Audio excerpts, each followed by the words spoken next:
There we go, we're green. This time is now 7 o'clock PM. Tonight is Tuesday, August 26, 2025, 7 PM. I will call the regular meeting of the Town of Winchester Zoning Board of Appeals to order located in the P. Francis Hicks Room, Winchester Town Hall, 338 Main Street, second floor, Winsted, Connecticut.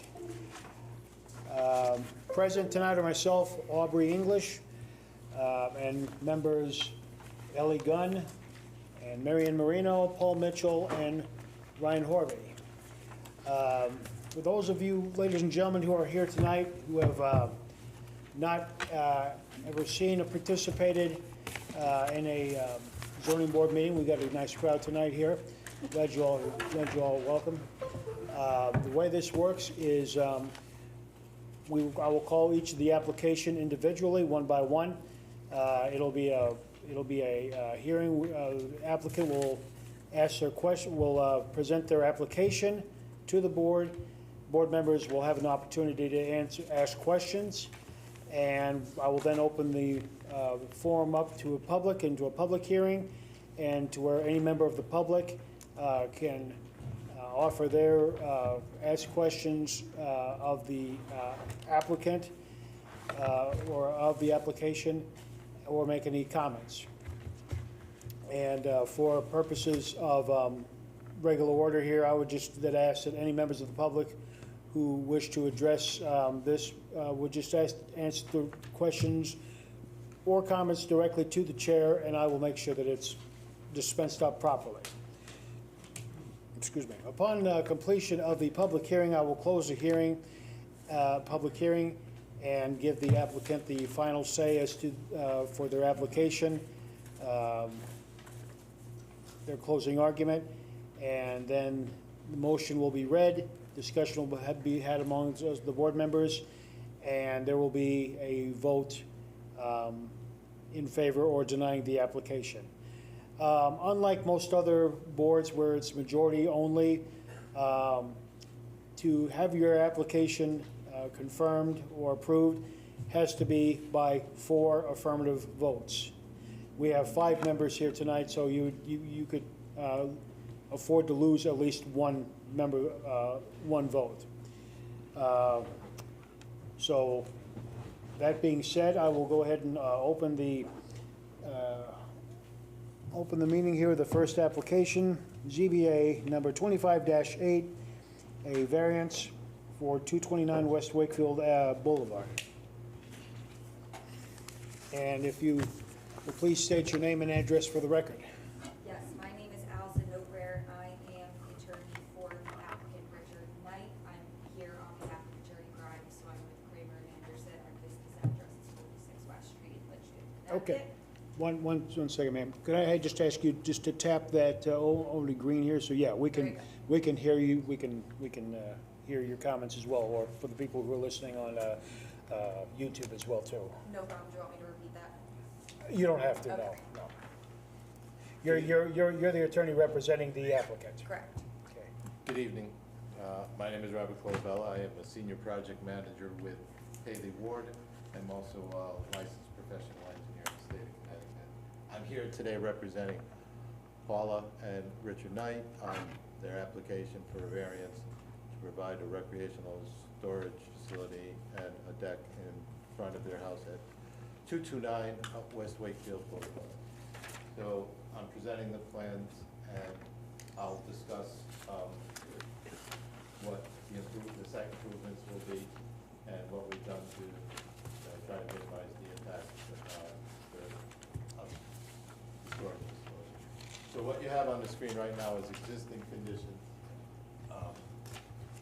So all this gray area that you see going around the house here, all that gray area is asphalt currently. All of that's going to be removed. This deck, the shed in the northern corner is also being removed, and it's being replaced with a smaller shed. So it's on the side yard. So the applicant is here today, and they're seeking a 11.38 southwest side yard setback of 6.2 feet, and the front yard setback 29.5 feet for the shed. So on the next page is the proposed design. The shed itself is only, I think it says with 320 square feet. It's not a very big shed. And the applicant proposes to put a deck over the top of the storage shed. And here's the interesting part about the deck. While the deck is conforming because it's greater than 20 feet from the front yard and greater than 9 feet from the side yards.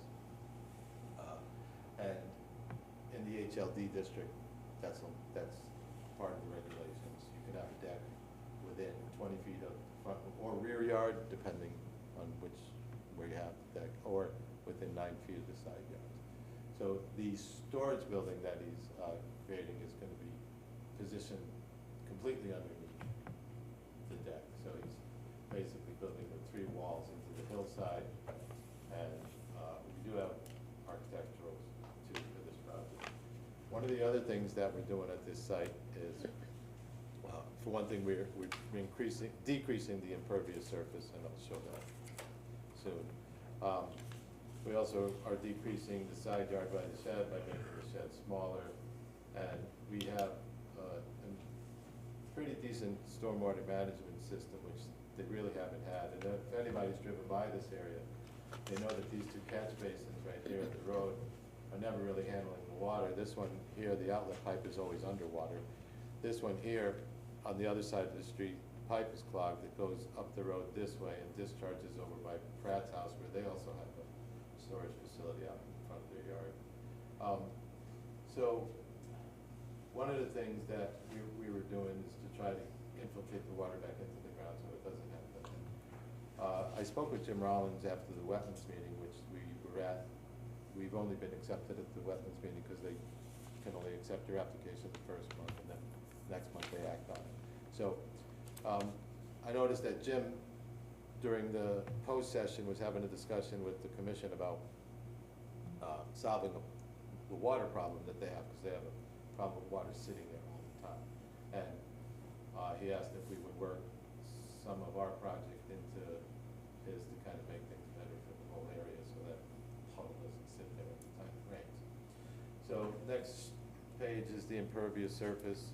Above, we're not decreasing it by much, but we are decreasing it. Above is the old house with all the asphalt that was around it, and the larger shed. And then there's the smaller shed with no asphalt around the building, all back to grass. And it actually became less. So we decreased it, not by much, but it has been decreased. And we also took the steps of ensuring that stormwater quality wasn't an issue. These are the project details. We have erosion control going in. This is the erosion control area. So we're decreasing this side yard. This side yard will, the setback that we're looking for is in the corner. We have the setback table here.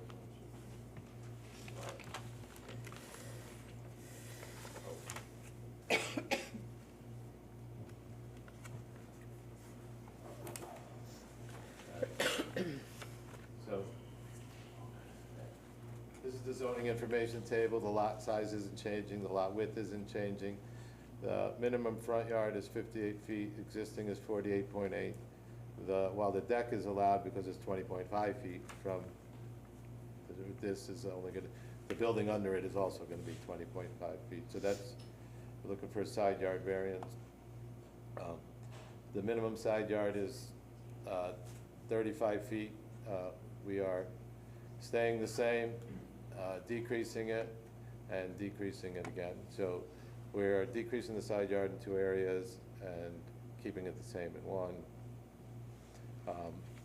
Minimum rear yard is the same, nothing's gonna change. Minimum building height is the same, that's not gonna change. What is gonna change is the entryway. They used to enter, this thing will zoom out. Sorry, oh, that went way, yeah. All right, come on. Sorry, my glasses don't go that small. Yeah, that's all right. Sorry, Aubrey. I'll put it back. All right. So this was the old entrance right here, and the new entrance is on the next page. Sorry about this. Gotta be careful with that control button. So in the new entrance, so you're gonna come up the stairs, go across here, one step down onto the grass, one step up onto the deck, across this platform and into the new entrance of the house, which was the original entrance years ago.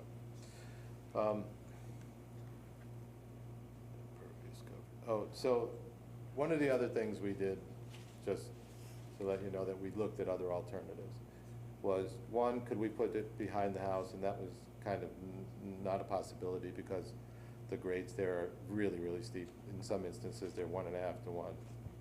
And we thought about putting it across the street, but you're not allowed to have an accessory structure without having a primary structure on that lot, so we couldn't put it across the street. Besides, it would take up all the recreational area. So this is a place for them to store only recreational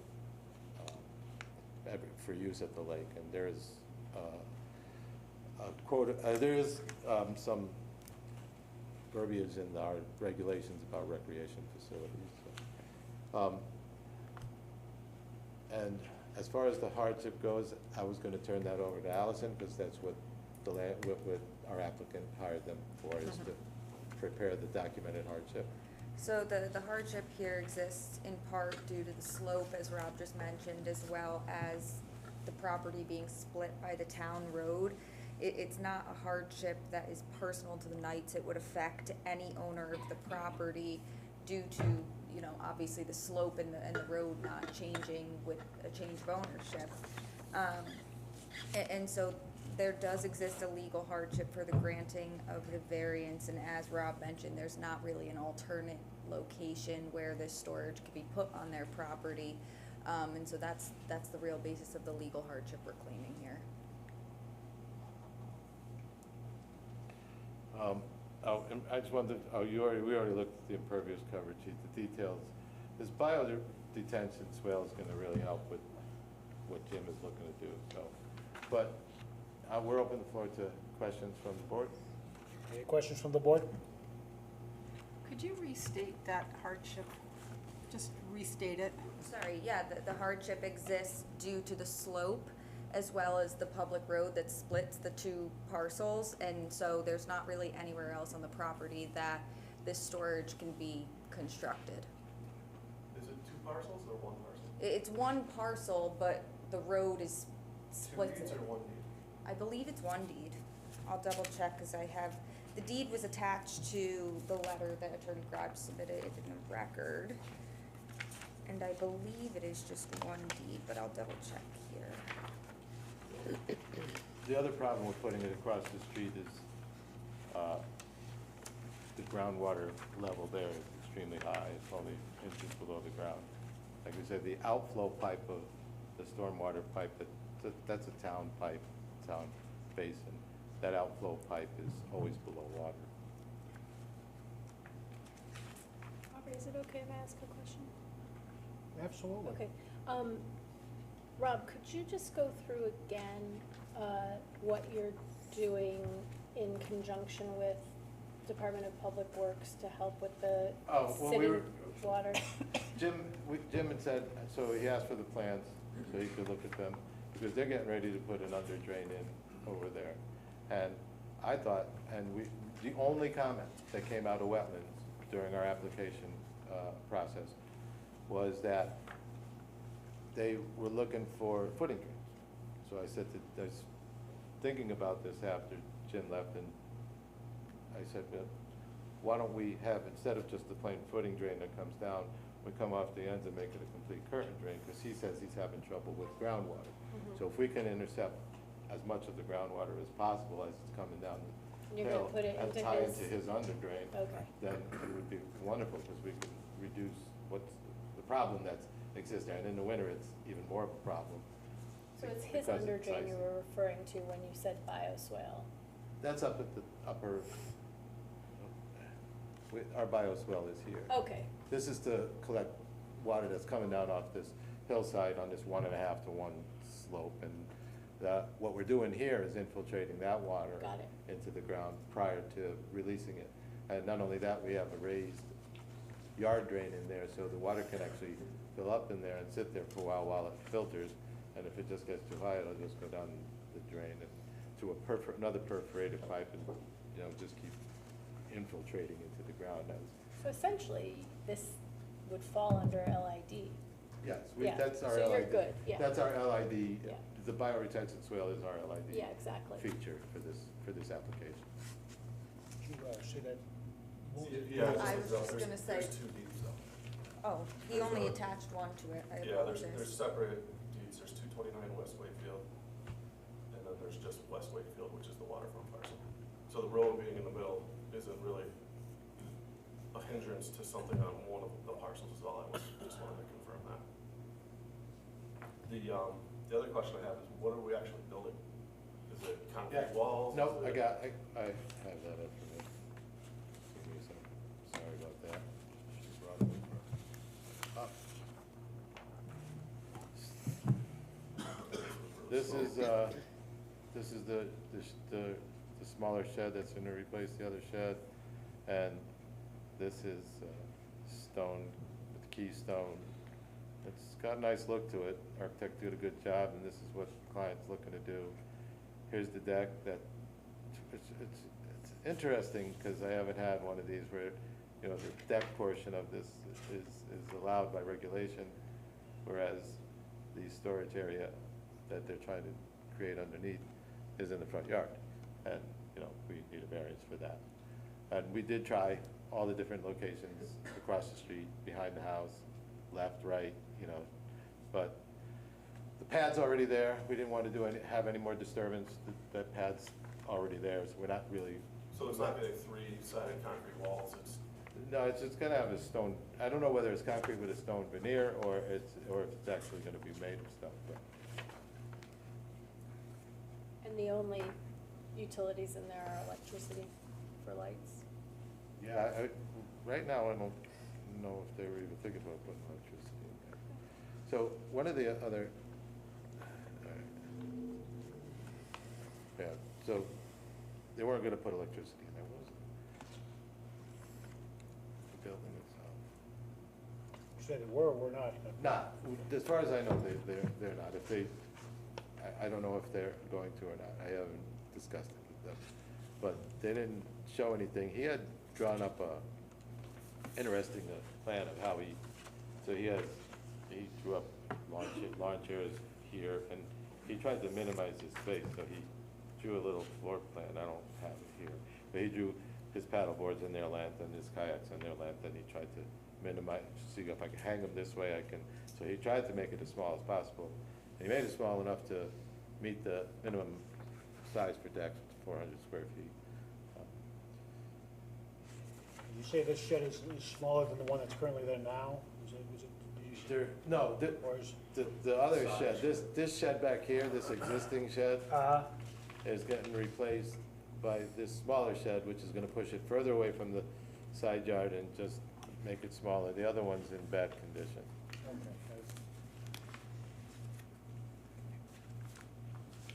Do we have any other questions from the board? Hearing none, at this time I'll open the public hearing, and if there's any members of the public who wish to speak to this application, please step forward, identify yourself, name, address, and ask your question or make your comment to the chair. Any members of the public? Any? Can I speak just in general, not specifically about this application? It has to be to this application for the public hearing there. I can welcome some general comments towards the end, to the end of the meeting, if that's all right, Jen. Any comments regarding this application from the public? Lastly, any comments, any public comments? Hearing none from the public, I will enter into the record the following two communications that were attached to this application. A couple of neighbors. First one dated May 10th, 2025. To whom it may concern, I have looked over the site plan proposed for 229 West Wakefield Boulevard, Richard R. Knight, and do not see any concern as a neighbor. The end result with its carefully chosen architecture would be a compliment to the surrounding neighborhood. Signed, Stephen A. Smigel, 301 West Wakefield Boulevard, Winston, Connecticut, 06098. Phone number attached.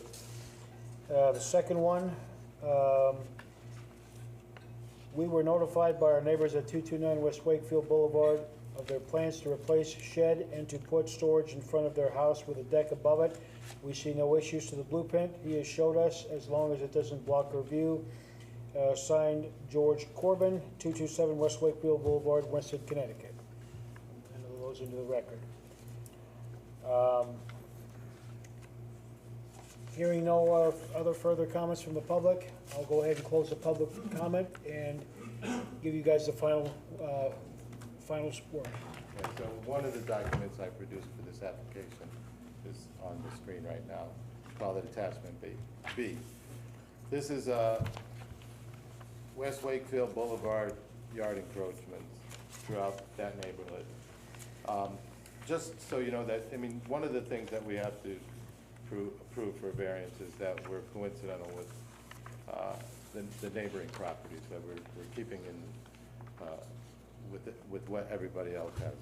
So if you look at all the yeses under front yard encroachments on West Wakefield Boulevard, and such is the nature of the lake, it's just smaller lots built at a time when the regulations weren't 35 feet for, or 50 feet for a front yard, or 35 feet for a side yard. Most of these buildings that are on this list have been there for a very long time, as was this one. And so that's why they're almost all existing non-conforming now, because of the change of the regulations back in 2017. So if you look at this list, we're in keeping with what's going on, especially just 2 doors over. There's almost, the only thing it doesn't have above it is a deck. And there's almost a yes almost on every property on front yard encroachments, and almost a yes on every property from 100 to 434, or 434. It's just, so, we understand that we are also keeping in line with the outline in variance application in our regulations. So, and like she mentioned, we tried the different places, and we found what we thought was the most suitable place, the smallest building that we could possibly build to house what he needed, and tried to minimize any impact to the area. And we're also going to be working to try to improve the stormwater quality in the area. That's it. All set? Yeah. Okay. With that, I will close the application hearing on this and read the following motion to the record. Motion to grant variances per section 3D5C of zoning regulations for application ZBA 25-8. Construct a storage shed with an open deck above the roof with a northeast side yard setback of 11.38 feet, southwest side yard setback of 6.2 feet, and a front yard setback of 29.5 feet. Do we have a second? Second. Motion been made and second. Any discussion? Any discussion? Jeff, just to, probably should have asked this earlier, but by definition, storage facility versus garage versus a deck over a structure, I guess I'm a little confused as to what we're actually looking at in this instance. Well, it's a unique construction. I don't think our regs have a specific spot for a storage with a deck above. That being said, both are allowed, so there's no prohibition on combining the two, as long as they meet the regulations or whatever variances they may grant in the regulations. I don't know if that helps you, but yeah, it's not something that really Question too, if they decide to turn into conditioned space, does that change any of this? If it's insulated and wired and plumbed? Well, the question about electricity, I don't think would make a difference, but if it were made livable space, then. That's what I'm asking. Yeah, that would make a difference. Right now, this is just for storage. Our regulations do specifically call out in some instances that sheds cannot be used to house people or livestock. It's, just for stuff. And that, I think, is what this application is really So looking for. from like a zoning standpoint, it being living space or non-living space is not applicable or is applicable?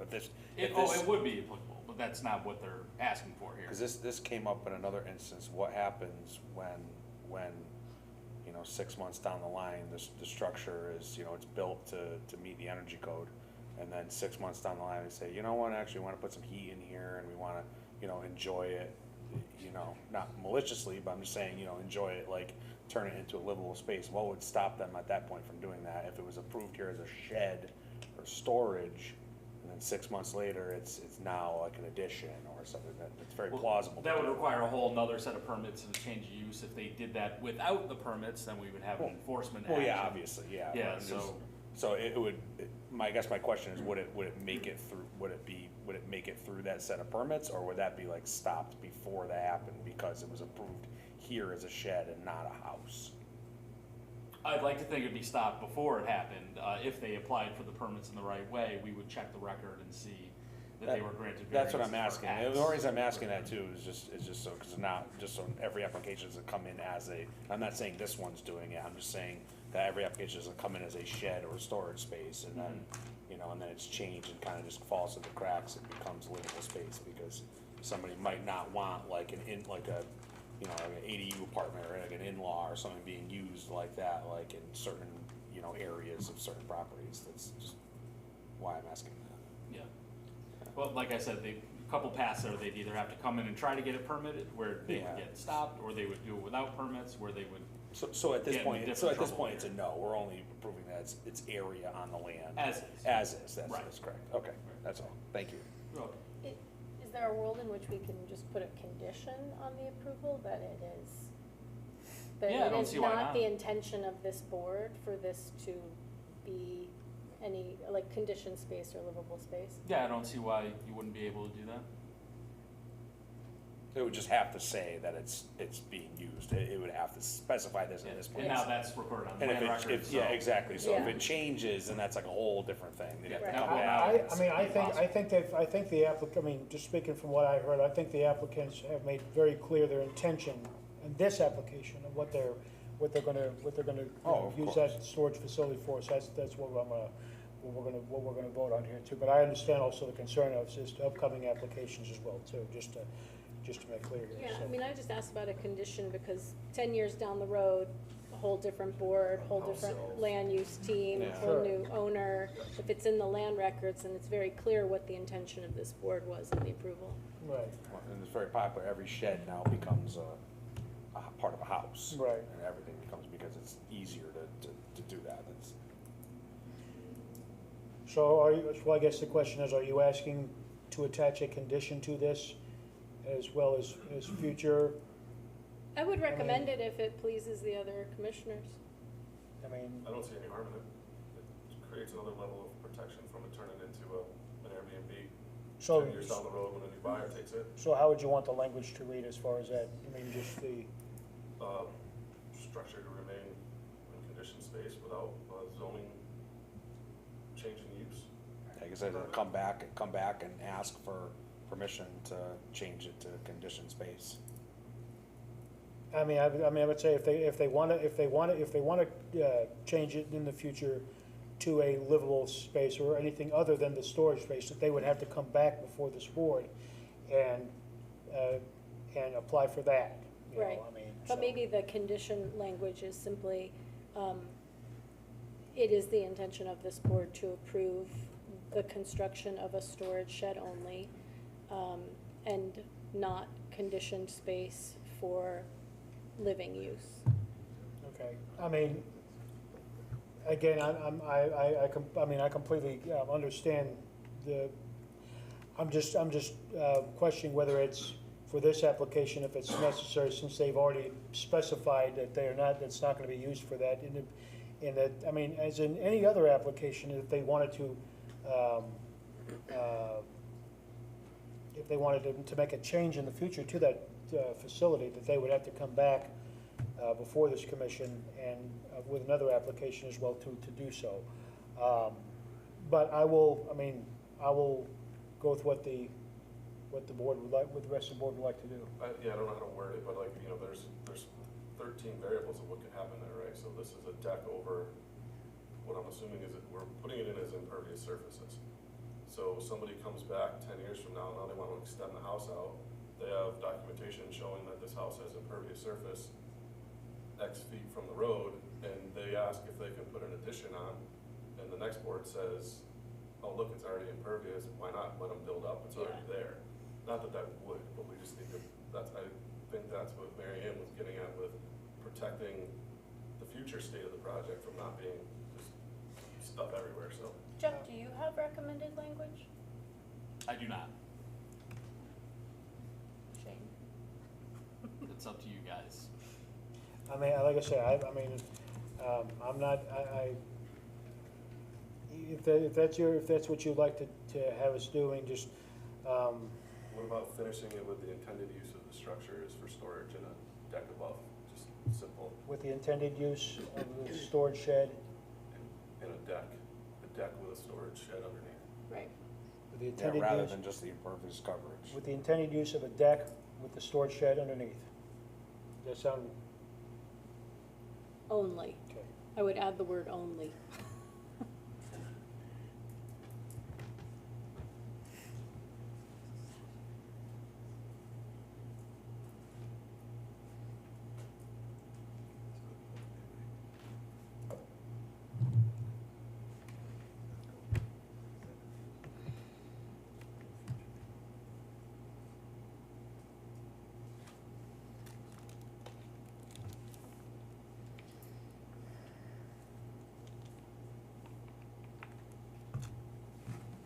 Okay. I'm gonna reread this with the amended condition. Motion to grant variances per section 3D5C of zoning regulations for application ZBA 25-8. Construct a storage shed with an open deck above the roof with a northeast side yard setback of 11.38 feet, southwest side yard setback of 6.2 feet, and a front yard setback of 29.5 feet, with the intended use of a deck with a storage facility underneath only. Second. Okay. Motion been made and seconded by Ryan. Any further discussion? Hearing none, I'll call for a vote. All in favor? Opposed? You have your project. Thank you. Thank you. See you later. That's it, that.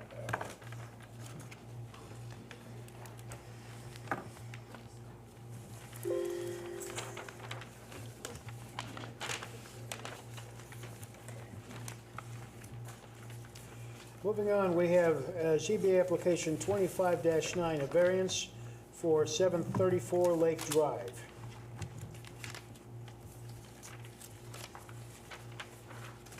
I'm sorry, I was getting above. Oh, it's your turn. Sorry.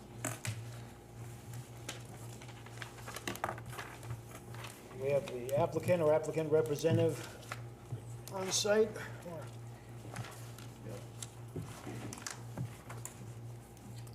Okay.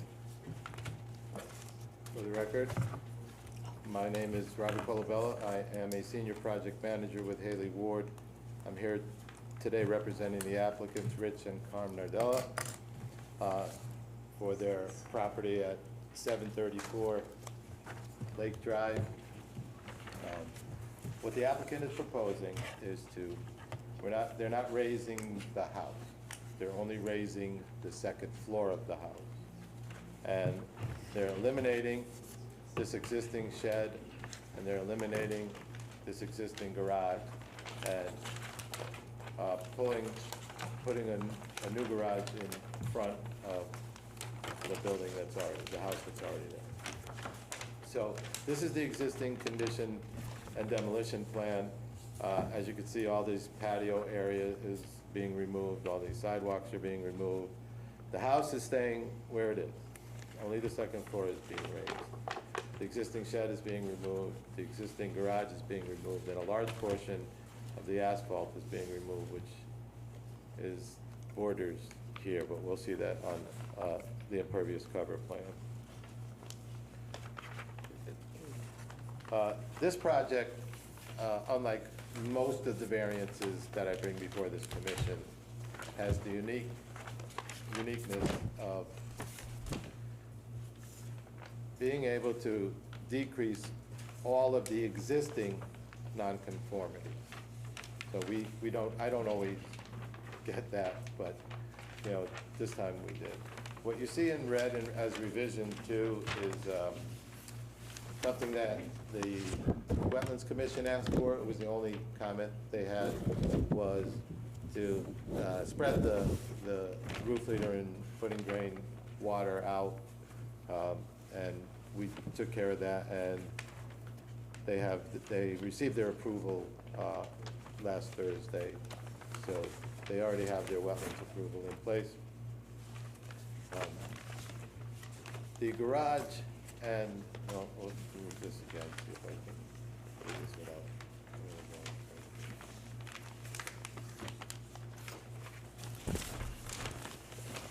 So the minimum lot size is well, the lot size is 14,220, that's obviously not changing. The lot width is obviously not changing. We're decreasing the front yard by almost 30 feet. Actually, it's like 30.01 feet, somewhere in that range, or 29 feet. So it used to be 10.61 feet. The garage was 10.61 feet off the front yard, and the new garage will now be almost 40 feet off the front yard. As far as the side yard goes, the west side shed is only 1.79 feet, and the garage is now going to be 23.37 feet from that side. Maybe I got this. 5.31 feet, the garage on the west side, and it's going to be reduced to 26.1. Oh, sorry. Let's rephrase that. It's going from 1.79 feet to shed to 5.31 feet at the garage. That's a decrease of about 4 feet. It's going from 23.37 feet on the east side from the garage to 26.15, which is also another decrease of about 3.5%. The minimum rear yard setback is conforming, so there's neither an increase or a decrease there. The maximum building height is being increased by about 2 foot 3 inches, but it's still within the 30-foot limit and is within the zoning regulations and is conforming. As far as low-impact development is concerned, we're reducing the existing coverage from 48.5% to 39.5%. The last time we were here, it was a little higher. We reduced more of the impervious coverage between now and the last time we were here. And the decks, pergolas, and patios, 20-foot minimum. It used to be 20.11, now it's 25.27, also a decrease in rear yard setbacks. We see the regulated wetland activity, but that's not what we're here for, so. Next page is impervious coverage.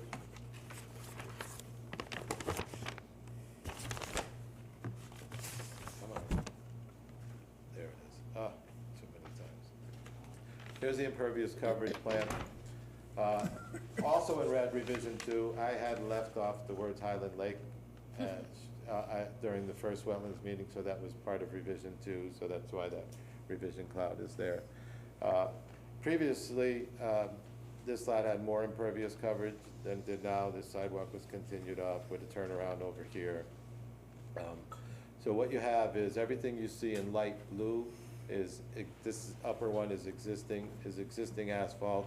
Everything you see in light blue down here is the proposed asphalt, which is a decrease. One of the benefits to this decrease is that there's a catch basin right here in the asphalt currently. And being in the asphalt, you know, it has the ability to accept sand and grit and everything else that comes off the bottom of your cars. Whereas we removed it, And that catch basin is now gonna be sitting in grass, and so water that gets there will at least have an opportunity to be cleaned before it gets down the drain. You can see we reduced the asphalt by quite a bit. Looks like the building did increase a little bit, so let me look at the table here that I created. Oh, come on. One more. Give me trouble today. That's user error today, sorry folks. All right, so pavement is going from existing coverage of 3,085 square feet to 1,380 square feet. Quite a drop, at 21.7% to 9.7%. Buildings are going from 2,119 square feet to 2,841 square feet. It's only an increase of like 700 square feet. I've seen much larger increases before, but fortunately, he wasn't being too aggressive with the building. Walks, patios, and decks are being reduced from 1,315 square feet to 1,147 square feet. Retaining wall, steps, and ramps are also being decreased from 345 to 230 square feet, and utilities also being decreased. Thus, a net decrease of about almost 10%, 9%.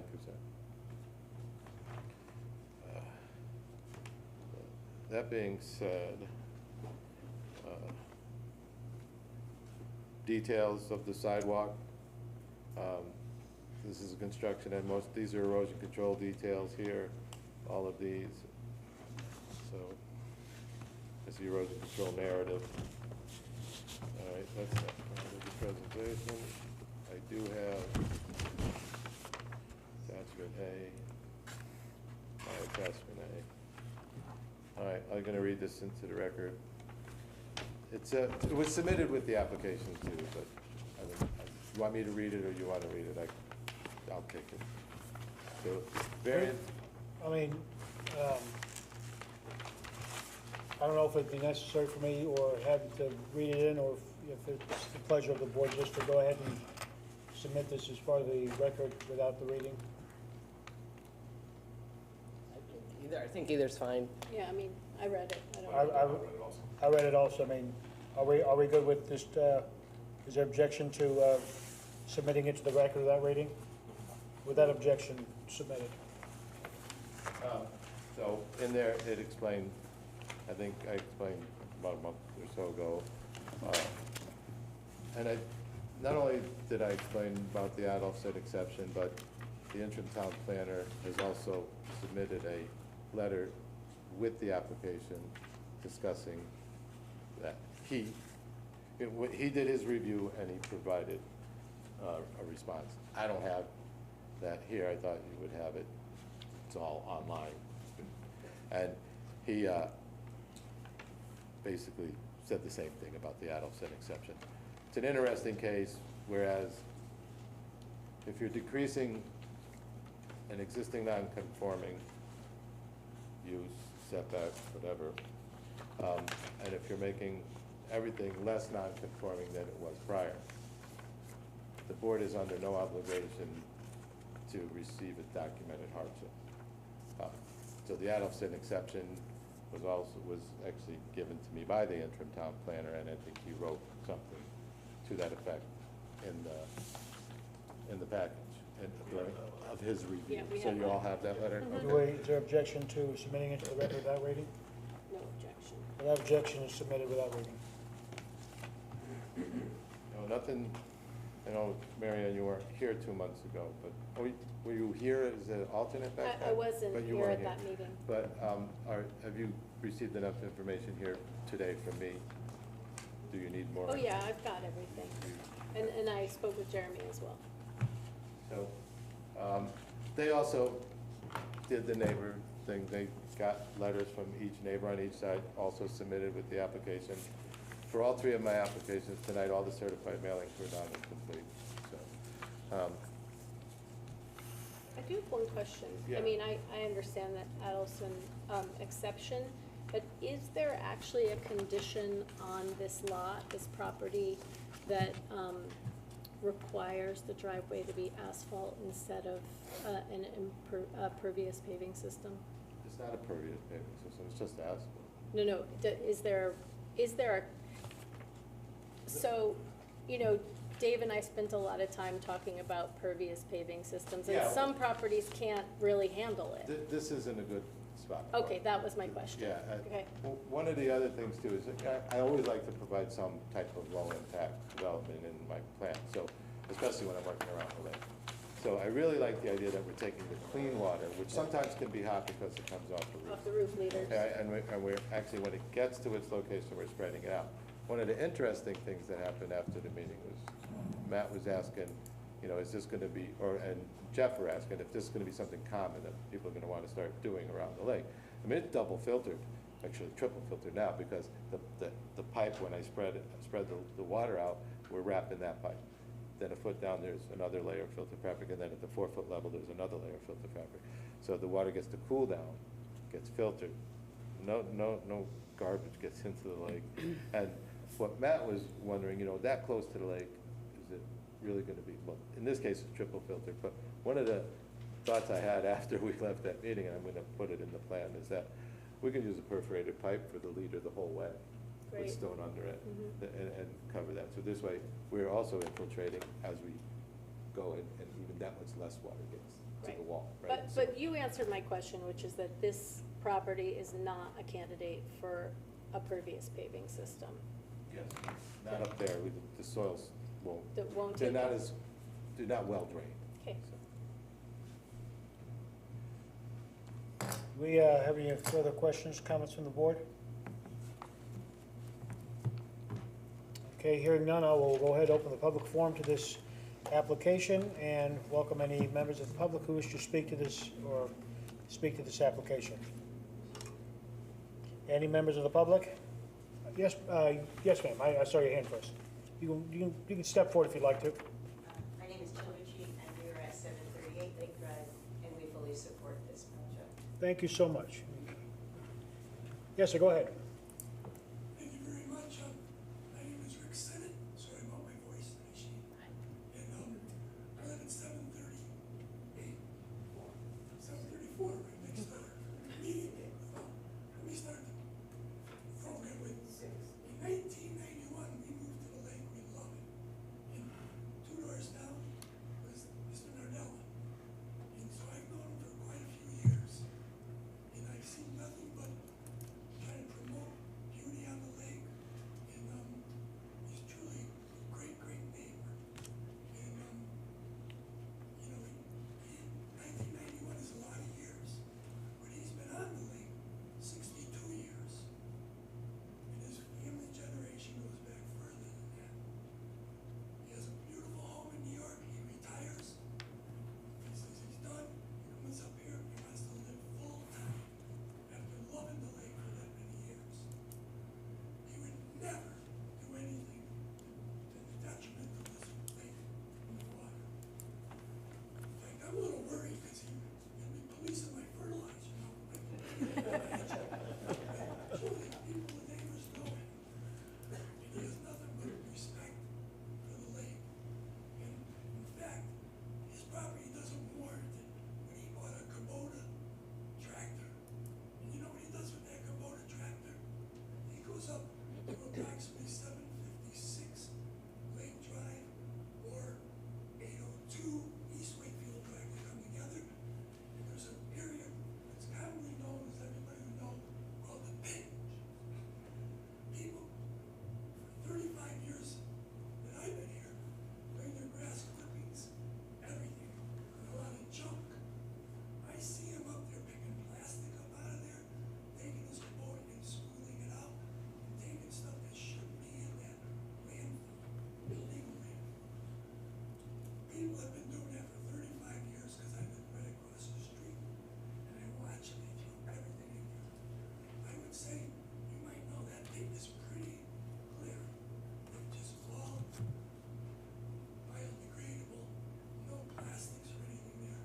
And I'd say it's mainly because of him.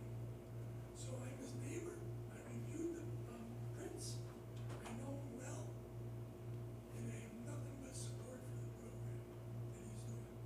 Thank you for your comments, Mr. Stinnett. Thank you. Sorry, Go. go ahead. Oh, you're fine. Go ahead. Hi. Ed Brancaselli, 726 Lake Drive. I completely agree with this, Mr. Knight.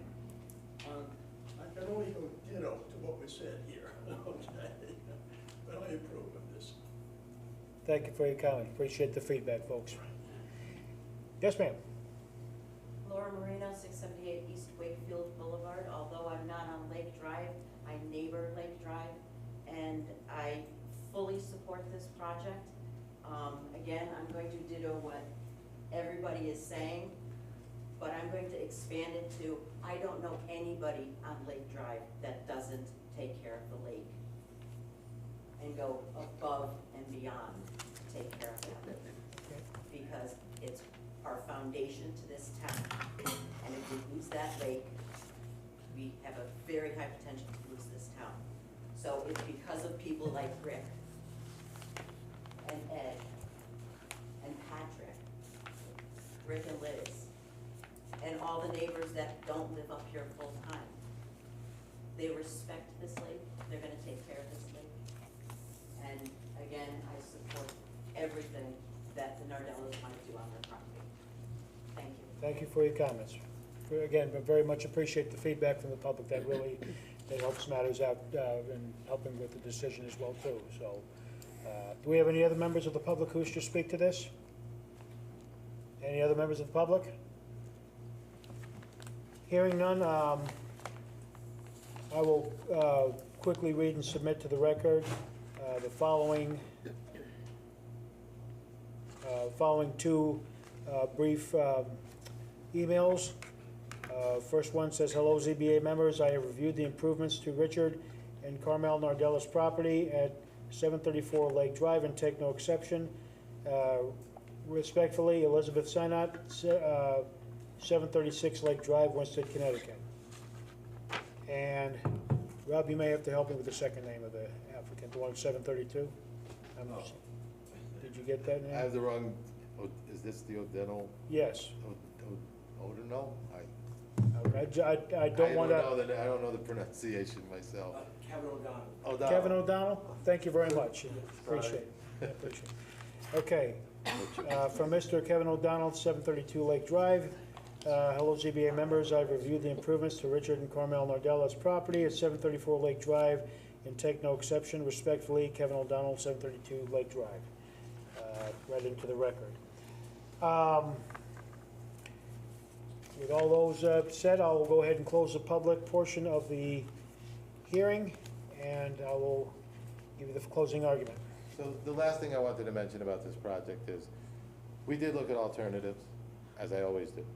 And one of the alternatives would have been, and now this is a separately deeded lot across the street, so, was to put the garage across the street. But one of the things in our regulations, I would have come to you for a variance for that because you can't have an accessory structure without a primary structure. So we decided not to.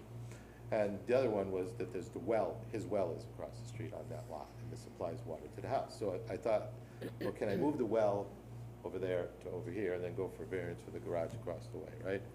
And if you look at this drawing here, all those red circles, so this is the 25-foot setback, you can't put a well within this pipe.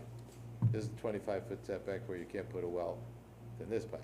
This is the 75-foot setback, you can't put a well within the grinder pump. This is a storm drain, you can't put it within 25 feet of a storm drain. You can't put it in, and you can't put it within this portion, within 25 feet of the lake, and then over here, 10 feet around the house. So there wasn't a spot left on this side where you could put a well and have the Farmington Valley Health District approve it. So we couldn't do that either. So I just wanted to bring that up because I hadn't during the presentation. And other than that, I have no other comments. Okay. With that, I'll go ahead and close the application hearing and read into the record the following motion.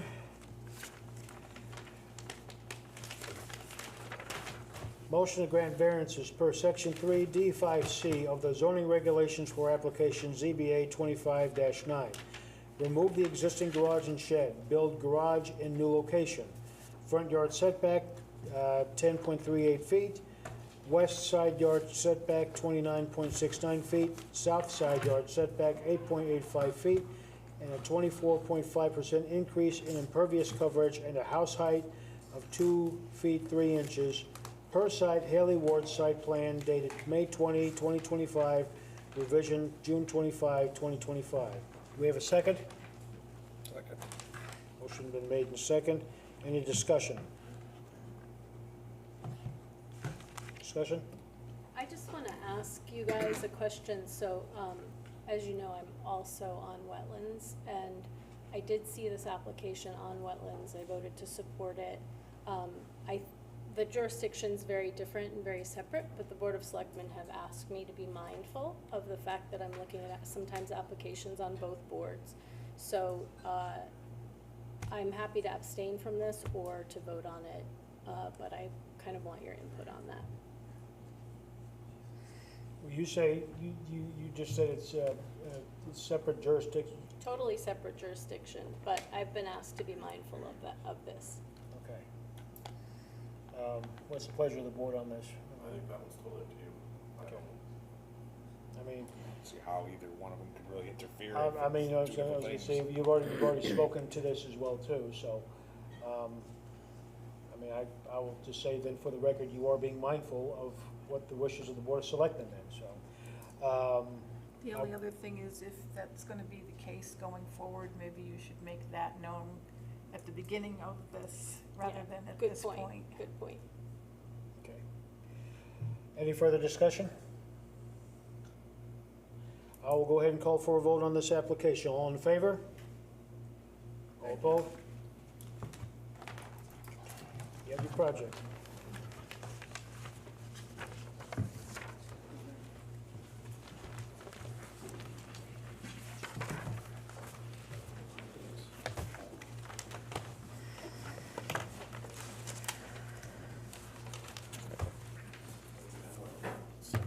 Oh, I'm sorry.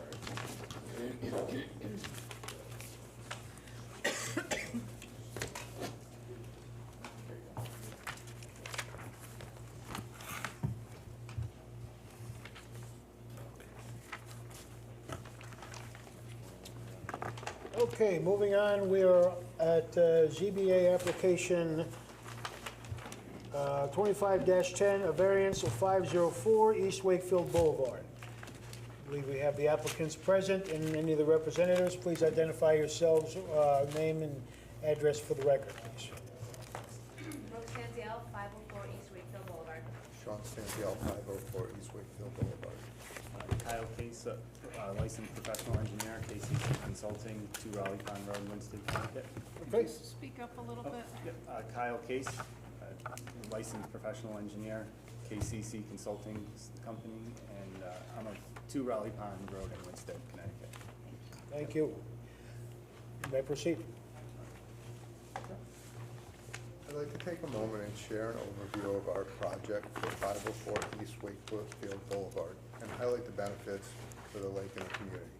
It is important to note that the majority of this was approved in a 2021 through a special exception and a variance for our home's footprint, second story, and decks. At this time, we are looking to connect our garage to our house.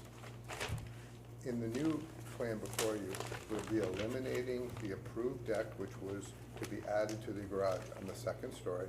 We will demolish the current garage and attach a new garage to the house that sits significantly lower than our most recent approved plans. In our new home plans, in fact, the new garage will be 10 feet lower than the original approved plans. At the request of the Wetlands Committee at the July meeting, engineer Tom Grimaldi was hired to review our plans. We made all the suggested revisions to our plans. These revisions are noted in the plan shared with the town and this committee. Every pitch to our property has been considered to ensure that there is no runoff to our neighbors' properties. We paid for the plans to be reviewed with feedback from the town's requested engineer, Tom Grimaldi, in addition to our engineer, Kyle Case. At the present, our property has no systems in place to manage any gutter drainage, foundation drainage, or rainwater runoff. The proposed plans correct correct this by including proper infrastructure to address each of these concerns, with approval from both our engineer and the town's recommended engineer. Based on the proposed plans, the seawall, dock, and docks will now be conforming with the Winstead Town ordinance and regulations. The new home will be positioned slightly farther away from the property line of our neighbor to the north than it is now, even if it may only be 5 or 6 more inches. Currently, our driveway is so close to the home of our neighbor that our mirrors are almost a foot away when pulling in our driveway. Proposed plans, our new driveway shall be 8.7 feet further away from the property line. Since our approvals in 2029, we have decided to make Winchester and Highland Lake our permanent home. And to note, the Gonzalez family, our neighbor to the south, has written a letter to support this project fully. Engineer can- So on site, on the screen now, is the existing survey. You can see the existing garage in the center part of the lot, the existing house with the decks, a couple retaining walls. And everything from the garage is pitched down towards the lake. And then the driveway is right on the property line to the north side of the property. So the proposal is to remove garage, house, decks, and retaining walls, but leave the shed where it is. In that regard. And then this is the proposed site plan. The garage will be connected to the northern side of the house. New driveway shifted further to the south. Everything graded at a more gentler slope and having grass established down each side of the structure. We'll have the wood deck with the stairs, walkway down to up to the deck, down to the patio below, and then down to the yard by the lake. Part of this, we have the information here. So the lot size is 13,100 square feet. We're not changing that. We're not changing the lot width, which is currently 50 feet. The front yard, since the garage is getting pushed further back, that's actually increasing by a substantial amount. And the side yards are both non-conforming as it is. To the north, we have 2.1 feet currently. That'll become 2.6, so gaining half a foot there. The south side, 30.8, it's gonna become 10.6, which is a decrease, which was part of the approvals in the previous application. The rear yard setback is also becoming greater. And the building height, the garage is removed, so nothing there. The existing house is going to be removed, and the new house will have elevation of 26 feet, give or take. And then we get to the impervious coverage. Existing, and I'm not sure what the interpretation is on with the jetty. It's outside the property line.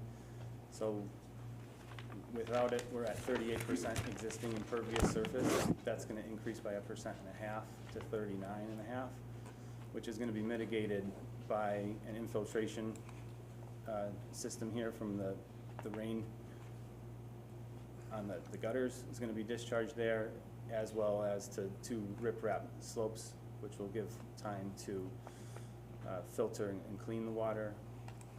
The driveway currently sheds, half the driveway sheds down to the lake and runs down the grade that follows along the south side of the house currently. With the proposed improvements of a flatter lawn yard area, that's gonna be turf and lawn. That driveway's now a disconnected impervious area and being filtered by the new grass medium. And then the accessibility structure setback, currently the deck was 2.9 on the north side, and the new structure will be 3.1 feet, so we're gaining a little bit of positive there.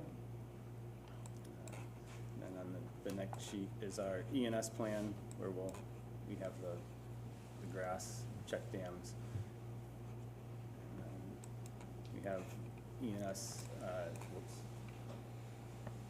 narrative, and we have the standards for construction for the ENS control, followed by numerous details. We've got the riprap slope protection, driveway detail, construction entrance, trenching. And this is a detail of the retaining wall that's gonna be holding up the patio on the backside. It'll have a stone veneer, be a concrete retaining wall, but stone veneer on the face of it. And then to kind of summarize the changes between what was previously approved and what is currently proposed. So the red is what was previously approved, and the green is what we're proposing to change now. Garage is gone, the grading's reworked, driveways relocated, and then instead of a rain garden, we're using the infiltration system down in this area by the stairs. The hardship on this lot's the width of it, just the shape of the lot, and the natural topography of the land. Trying to be able to expand the structure to the south, and the tough site to develop with the amount of ledge present, plus just the slope of it and the narrowness of the lot. So that's why we're here looking for setback variances on the south side.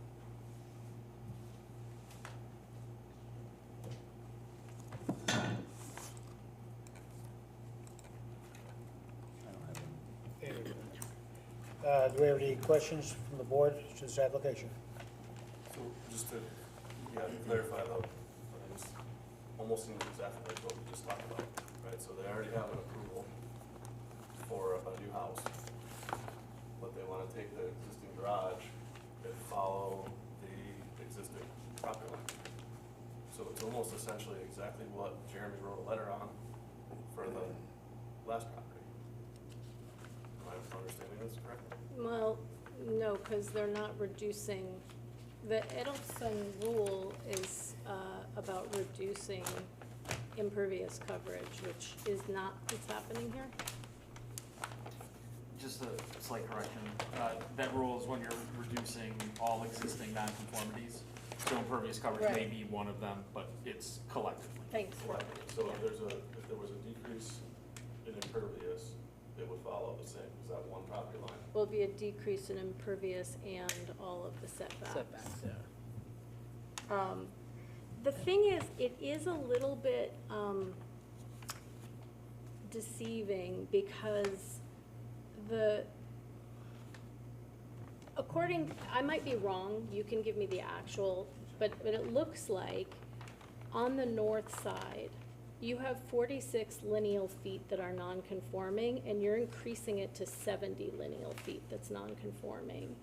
And on the south side, it looks like you currently have 12 lineal feet that's non-conforming, and you're increasing it to 30 lineal feet that's non-conforming. So that's actually an increase in non-conformity.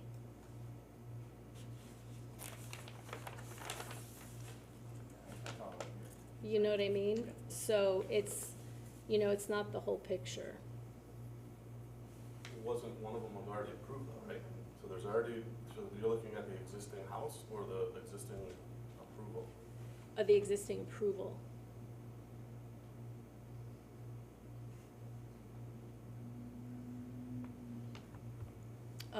I have a couple other questions. The well on the north side of the neighbor's house is not cited on this plan. But when I went to the property, it looks like it's very close. It looks like you're decreasing the distance between the grinder pump and the well down from what it is right now to 8 feet. And I believe that the required distance, and Rob confirmed it on some of the previous, is it's 75, yeah. So that's one thing to address. The other thing is that the propane tank, right now where it's placed, it looks like it's 5 feet from the driveway. And so that header part that sticks up, if someone were backing out of that driveway, they could hit it. So that looks like that's probably a hazard.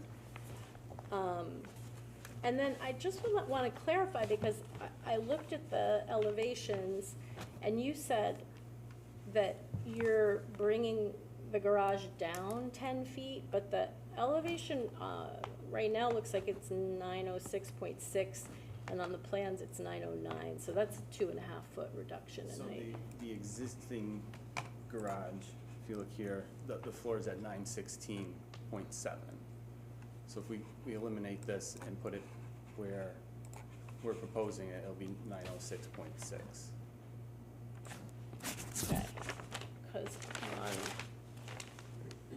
on the actual elevations, I mean, I know it says that you wrote that number there, but if you actually look at the, elevation lines on the topo, it says it's it's between 900 and 906. For the proposed, you're saying? No, the existing.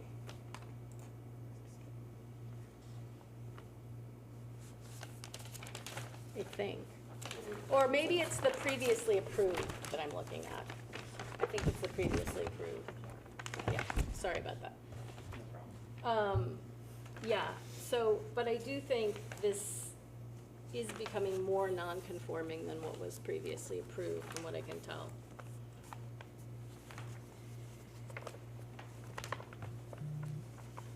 I have one question. Go ahead. Is this driveway, I saw it on site and in the papers, is it any way shared, or are these two separate driveways? It's not shared. It's not shared, No, okay. it's not Oh, shared. sorry, just when you go by the front, it looks, it's like, kinda like one deal there, that's all. Yeah, no, it's one driveway that goes all the way from the street straight to the house. Okay, thank you.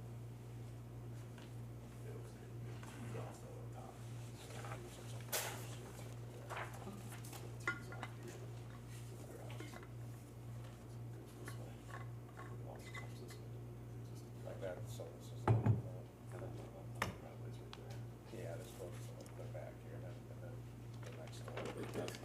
That's 502, goes right there, okay. We won't strip it. There's skinny trees in between us and the neighbors. Yeah, that's, yeah, okay. And the rocks and everything. Oh, I have one more question. This property has a ton of ledge on it, right? Correct. Is there any consideration for the impervious coverage as it relates to what's actually impervious on the property? Good question. No, not in our current regulations. Uh-huh. Ledge is, God put it there, so Right. we're not whacking man-made impervious on it. That could change in the future, Mhm. especially with our watershed discussions that are ongoing. Right. But as of now, it does not count against the impervious. And there's probably a significant amount of blasting and drilling that will have to happen to do this, right? Also near the neighbor's well. Has there been considerations? I didn't see it in the narrative. Right, yeah, you're correct, and Sean can Yeah, I speak mean, to the process I've done for some construction projects before, and it really is a very simple process, and it's, and I know that, it can be done. We've had friends actually do a pool within 5 feet of a gas line. That's how accurate it can be. So it's not a huge process to do it. It's actually the simplest process than having a hammer, excavator with a hammer on it. It would be a much bigger process and slower process to do it that way. But it's a very accurate process. As you know, I blasted a lot of rocks out, and our neighbor had a very similar concern. And the blasting company handles all of that. They have insurances, they have everything, and it's just so accurate today that it really doesn't, I would say that would be really a non-issue. Do they require a bond in the event that something were to happen? Would it be like a bond from the blast company or something in the event that one of the neighbors' wells no longer went, if all of a sudden they lost water pressure and they wouldn't bear the responsibility? That's a state requirement. I believe they're required to have. They have to bonded bond. for any kind of insurance, any issues. Yeah, well, not so much like a liability issue that could go into like civil court, but like a bond, specifying that. The property is a ledge hill, and one of the things I would like the board to consider is that we're trying to make this the best it can be to protect the lake as well in this whole process. It's going to reduce the speed of this water heading towards the lake. Right now, it's like a ski slope, and we're going to reduce that hill that creates a big problem in this process. That hopefully is a benefit. Any further questions or discussion from the board? Yeah, I mean, I think it's problematic because it's more non-conforming than the previously approved plans. It has a grinder pump moving closer to the neighbor's well. It has a propane tank in a position that's, it can be moved, of course, but right now on these plans, it's in a position that could be hazardous. So I think there are multiple problems with this plan. Is there a regulation on the propane tank? I'm just out of curiosity, because mine's like right on the side of my driveway too. I don't know. Mine's buried, my cap is 3 feet off the side of the driveway. I don't know that it, Do you know There's no zoning regulations, Yeah, but, but Jamie- it's only if it's like a 500. Yeah. If it's like a 125, that you can Yeah, be, it's got a right? 500. Yeah, there's certain, it has to I be a should've known certain this distance before. from like windows, but it can be right up on your house if it's a smaller tank. Yeah, If right- it's right on the bigger side. tanks, it's gotta be 10 feet from the house and 10 feet from the property line. Yeah, my only note though, Ryan, I don't know where yours is placed, is that if you look at where it's placed, a truck with a hitch backs in there, it'll hit it. yeah, that's, What about putting up like a column or something to protect it? I mean, most people do that That anyway, would in be driveways great. and things like that, just for a bunch of different reasons, so. Yeah, I mean, that can be changed, but I do think the fact that the plan is more non-conforming than the approved plan is problematic as it relates to this board's, I you mean, know, Every project's non-conforming that comes here. but it's more non-conforming. It's more non-conforming than what was approved. I'm not sure, like, why we would Yeah. approve something that's more non. No, don't- I guess I. I don't know where the We moved the hardship house over is. 5 or 6 more inches so that we got a little bit farther away from the Pollock's property. That's how, so is that where the non-conform, because we didn't increase Well, the the south footprint side, of the house. the increase of the lineal footage is more non-conforming. all right, so one says south side, and one says south side. Yeah, so you've got one that goes, because we've got lots of surveys here, so. The south side's the Pollock's, correct? No, That's they're the the north side, So we okay, got, so I'm sorry. just to run through them, right, so That's the up, that's why it's on this bottom side. front yard is going 67, 108. South side is going 7.8. Which plan are, sorry, Ryan, which plan are you looking at, the previously approved or the current? Previously approved. So I'm working off the previously approved one just because they already have that approval. So the new one kind of doesn't really. The footprint is the exact same house, square footage, as the previous approved. It really, we're just adding our garage to the house, we're not increasing the size of the garage. Right. Just attaching. But that's, yeah, but that's adding, right, lineal feet that's non-conforming, that wasn't being added before. Yeah, so you are decreasing your south side yard from 10.6 on the approved down to 7.8 on the new one. Or, I'm going backwards. It was 7.8.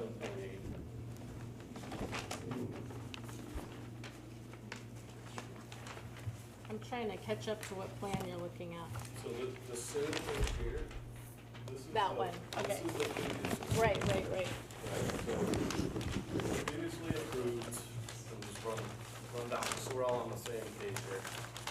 The front yard previously approved was 67 feet. Currently, it's at 108.5, so there's a decrease from the street. This one has, previously the north side was 2.1 feet, which is labeled as west on the existing, the old one. That's increasing to 2.6.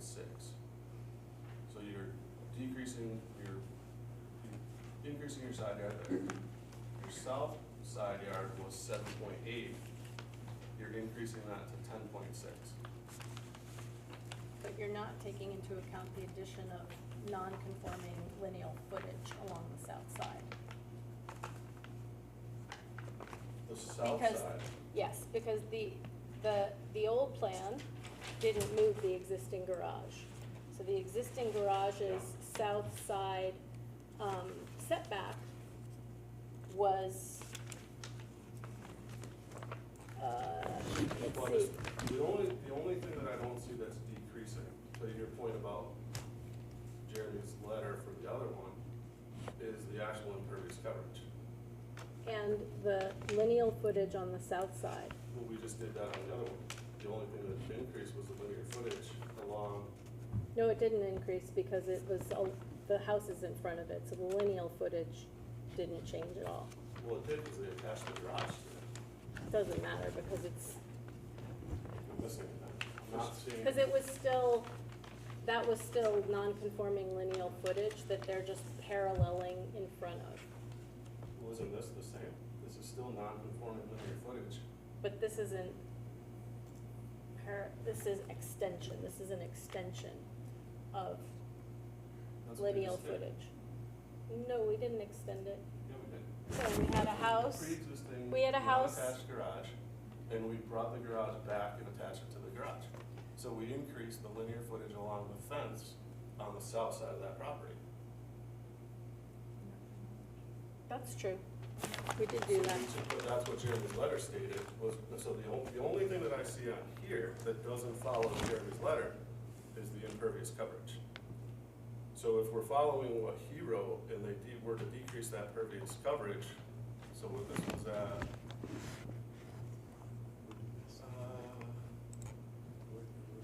Why I don't know. I don't know where it is, 30, this was at 40. Yeah, see, we're at 38 and then we're going to 39 and a half. So, this one was at 39 on the previously approved one. So I compared all my numbers to the current state of the site and not The the current previous. state, so not this one, right, so it's a 0.5% increase over what was already approved. Which is being accounted for by our infiltration system. Seems like the major issue here is moving the garage to the house, and it's gonna run along the north side, a very long parallel line to the north side. Like that is the major change here to this property, because I'm sorry, I didn't have that sheet in here, but from the south side, not much is changing from the last variance. It's Yeah. mostly, the meat of this issue is the garage being attached to this side, and on the north side, you're gonna have a very long parallel run of a house on that side. And again, that's what we just got from Jeremy, was then that letter. If the only difference Packets between, are kind of, do you mind if I just had that? Or just the only spare it? difference between this one and Lake Drive Is was that the it's next to another house. So was the other one. I mean, he was 2 feet off the property line also. I mean, no matter what you do, it's not gonna change the fact that the houses are Yeah. crammed together like that, and no matter what you do. Exactly. I mean, it's Well, a and difficult again, lot. we just have to, we have to look at the lot itself, right? I mean, What is the hardship precluding you from moving this attached garage to the south side? Well, I can answer. So we thought about that, and we're trying to make sure that we get all that runoff to work away from the Pollock's property. So when we started to think about, keeping the garage as low as possible and dealing with the grades, because if we move the garage over more, we're moving it into just more site that we're taking out. So we tried to figure out how we're gonna get down the stairs to the lake side of the property and not be down in a tunnel as you come around the side of the house. And this was all the compromises that we could come up with to improve that no longer is our driveway on top of the Pollock's house. It's now 8.7 feet farther away from his house, and it also allows us to attach the garage to the house. And what was very important to the Pollocks as they have expressed to us, is height is something that really they don't like on a lake. It's something that, That's not really true. Order. so he has expressed it in our 4-year ago meeting. I wanted to put a third story on the house. That was the first plan. And we went through this process for him to make things better for him, because height was something that was a concern. So we built this home to look like a cape. It's a garage with the second story, the gutter line is going to be very close to the Pollock's house. We built it as low as we can, and with this being attached to the house, it's going to be 10 feet lower than our current situation, so. I'm not Yeah. understanding though, if you have to blast and excavate to bring it down 10 Yeah. feet on the north side of your house, north side, No, the south side. northeast side of your house, what is, Is the what south is, side. what is the hardship, right, that is being caused if you do that on the southeast side? Well, I think it's the other way, the Pollocks are on the north side of us. No, but that's what I'm saying, like, if you could just pull up the current plan. Yeah, we wouldn't be doing any site So- work on the so- Pollock side. So- Well, the proposed garage is favoring the north side of the property. Okay. So what I'm asking you is, what is the hardship? What's the condition of the property that precludes you from doing that on the south side, where we know on the neighboring property, there's quite a bit more distance between the structures? It's the massive height of the property, so the high point is 918. So if you were to look at, and to try to keep the property flowing, we needed to get a little bit more room so that we can kind of pitch the property. So we're going down to 906 from the high point of 918. So we felt this was the compromise of trying to get the garage in a situation where it works for us, it works for the property, and But it's 906 in that southeast area, right? Right next to the sidewalk. So we're just talking about 905, 906, we're just talking about 1 foot difference. So I don't yeah, it's understand the just trying to difference. keep it as flat as possible. I mean, that was, and get our walkway, all that to flow, so. Well, it wouldn't inhibit your side walkway here on the south side if the garage were over there. You would simply walk out of your garage door and be on your south side walkway. I Well, guess and- I'm and just and it's not, also- I'm it's not also seeing the to hardship. keep the footprint exactly the same, like, it's to do this, and we didn't change the footprint of the house.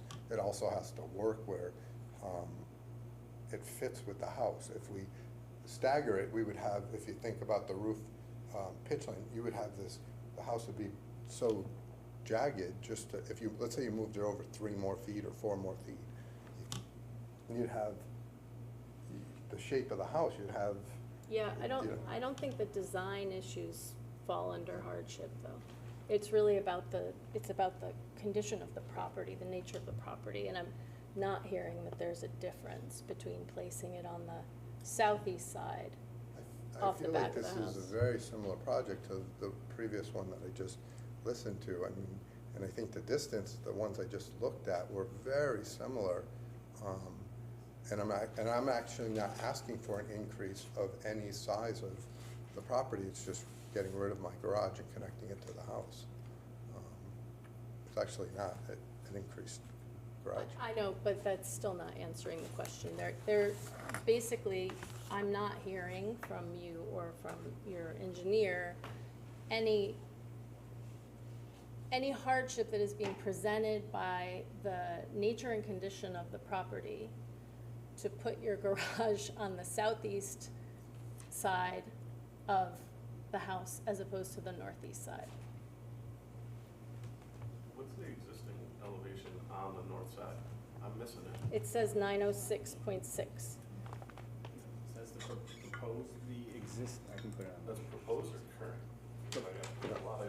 Yeah, proposed. So the survey has 918 as the high point on the south side of the On the property. south side, what's the high point on the north side? On the north side is it's more consistently flowing, but where the garage would be is about 910. Yeah, So you're going from 910 to 906 versus going from 918 to 906 on the south side if you were to flip it to the south side. So if you were to flip it to the south side, then that's gonna create some sort of a wall. well, like you just said, you did a lot of blasting. I mean, they're gonna have to blast anyway. Yeah, but I'm looking at it as a property line, right? So what happens, so when if you have to get down to 906, say that has to be the final elevation on the south side of the property, what does that create between the side of your garage and the south side property versus what does it create versus the north side? And to the north side, you're eating it up with,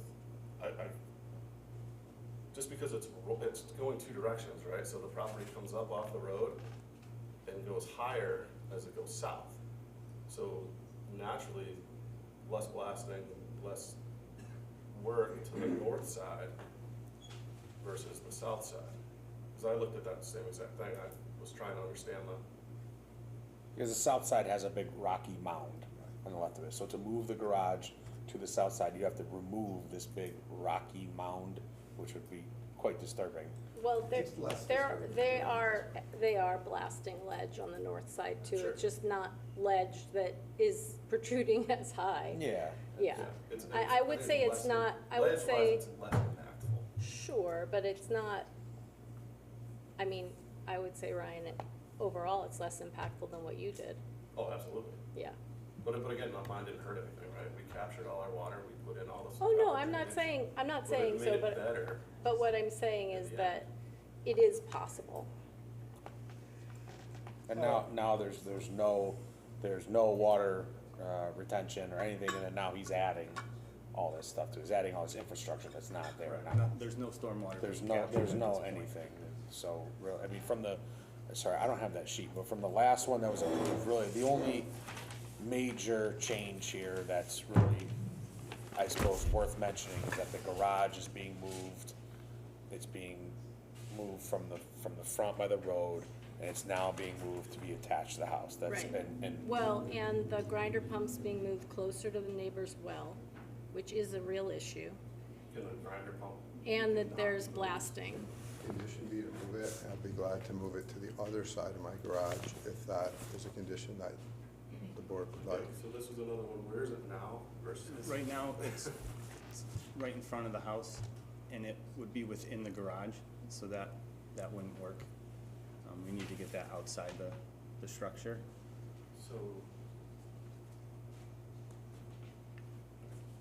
there's probably no room on the south side. Or Well, can't it be was this moved. same, They'd have to blast. I mean, that's the thing, they're blasting anyhow, so I am Is there still, like a manhole cover or something like that? So can it be moved into the driveway with like a manhole cover? we moved into the driveway, it's in the driveway, the gravel driveway now, or we can move it to the south side of the garage, the proposed garage. Put it in between like the walkway and the And covered then porch. just have like a pipe Yeah, come, it would be the same, traversal same across. setup. Yeah. Yeah. Yeah, the key is that you need to be able to get a pitch from the inside of your house to inside of it. So if you're too far away from your house, it's not gonna work. So you have to either pick one side or the other. And I'm glad to move it to the other side of my garage if the board, as a condition, if that was important to the board. And then there was a 1,000-gallon underground propane tank here, but then relocated. Oh, Yeah. oh, those are air conditioning units, I'm Air sorry. conditioning, So that, it wasn't a propane thing in the driveway, it was just the, air conditioner units. Is that what we were talking about putting the columns in? yeah, so this is the grinder. The pump. grinder pump they're talking Today. about moving over here. And there's a 1,000-gallon propane tank, so what's the issue if somebody like hitting that's underground? What's the Yeah, issue of she- somebody hitting that? well, the Marion was header, concerned of it, having the head stick up the out of the head's ground, sticking up out of the ground. which that can get a stone wall in front of it, or a barrier, or. Yeah, well, that's not in the driveway, is it? It's right at the Right, end yeah. in the turnaround. It's only 5 feet away. Oh, right So here, like yeah. if a truck with a hitch backed Oh, up, it okay, could hit sorry, the head. yeah, fair enough. That's why I was confused, it said it was out of the driveway, so. suppose you could put up some kind of fence or like a, or Be glad to whatever, a put a pole. condition of the column if you'd like, fence, shrubs. Yeah. But it doesn't solve the fact that you're increasing the non-conforming lineal footage on. Unless he was to get rid of some pervious surface. If he continues and was more impervious, then it follows the same rule that we just voted on. No, because he's making it more non-conforming. The existing garage right now in the approved plan has a further setback on both the north and south sides. Yeah, but so did Nardello's. That's what I'm saying, we're following the same exact, it's basically the same exact thing, just with ledge involved. And if you look at the setbacks, go back to the other one. The side yard setback from the garage increased, but it, Which one were we talking about? 730. Yeah, I don't know that we can compare Nardella's or the other one because the structures there was just so much more distance between the structures, and I do think we have to take that into account. I'm not following, because if you look at the survey here, right? I'm saying that like on the south side of Nardella's, Sinnett's structure is much further away from his proposed construction than, for instance, the neighbor on the north side here. Right? They're not comparable in that way. But I mean, it's not really in ours is on the land. No, it is. It's the condition of the neighborhood. That is part of what we have to consider. I just.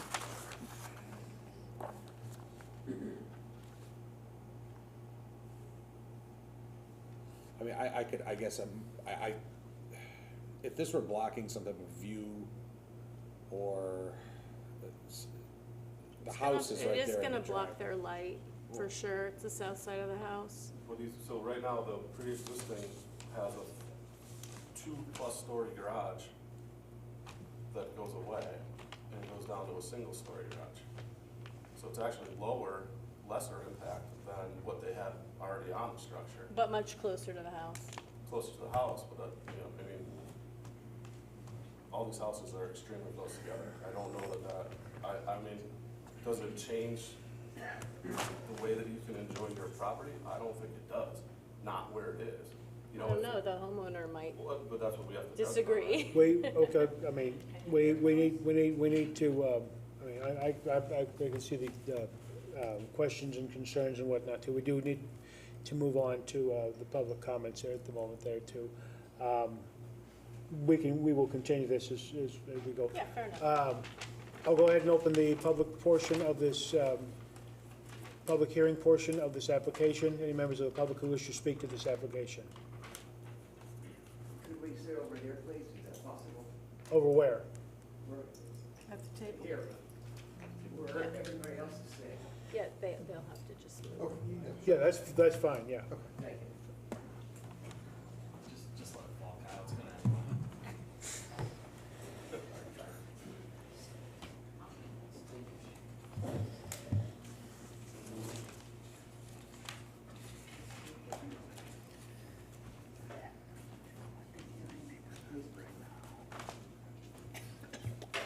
Good evening, my name is Joe Coleman, and I'm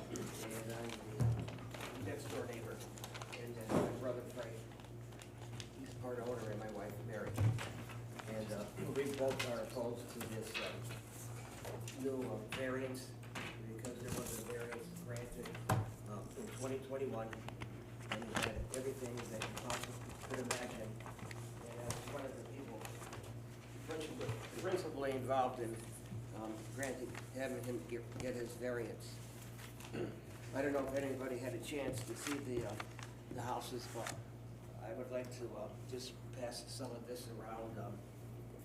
This is the house that we're talking about, 504 East Wakefield Boulevard. It's a small cottage. It's about 750 square feet. It's been there since 1910. And right next door is our house. It's very, very close. It's 2 feet is on the property line, and then you got the driveway, which is around 8 feet over there, so it's super close. And over here, if you can see this, this is the property line stick. It's 2.1 feet away from the house. And this is one of the problems that we're dealing with over here, is how close the property line is. It's 2.1 feet. Here's where the property line is. And on this side, if you look, these are black and white pictures, but this was taken by Mr. Casey. And if you look at the front over here, you can stick that back in. You'll see that there's a lot of room in the front of the driveway over here where he could build his house, or he could move his house, or he could keep his garage where it is. Right over here. These are, I took the color pictures. So maybe you could just pass that around. In the meantime, I'll get the other stuff going.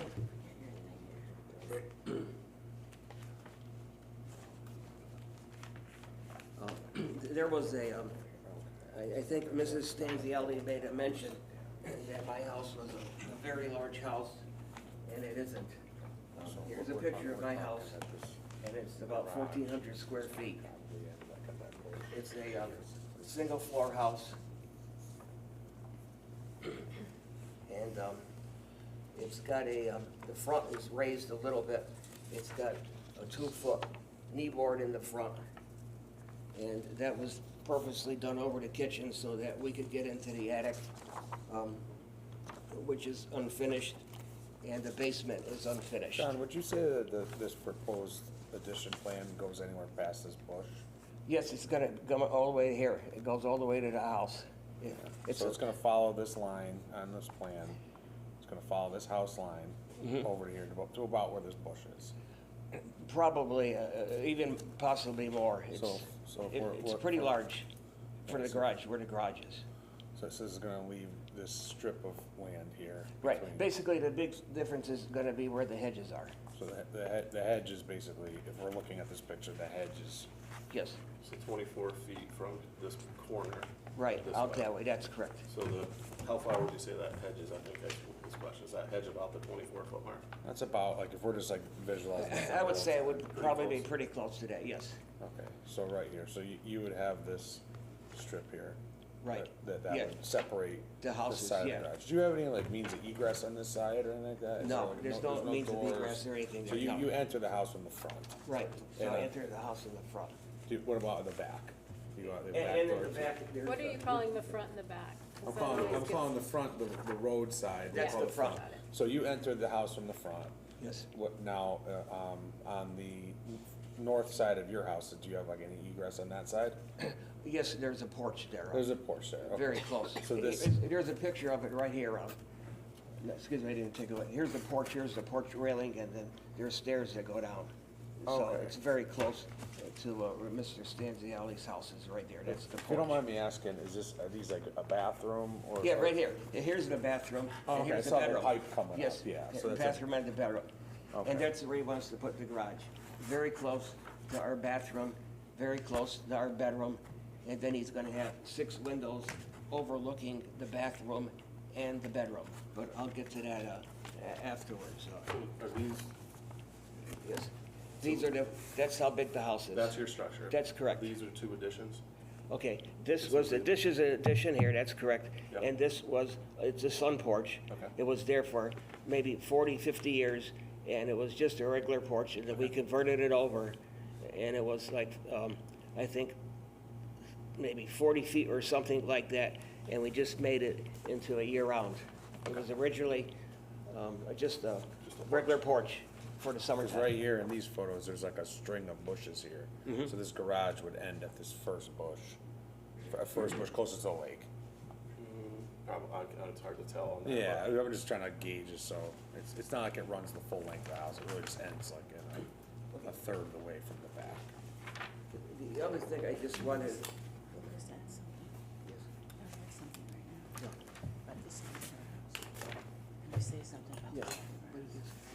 clarify something when he was talking about the size of our house.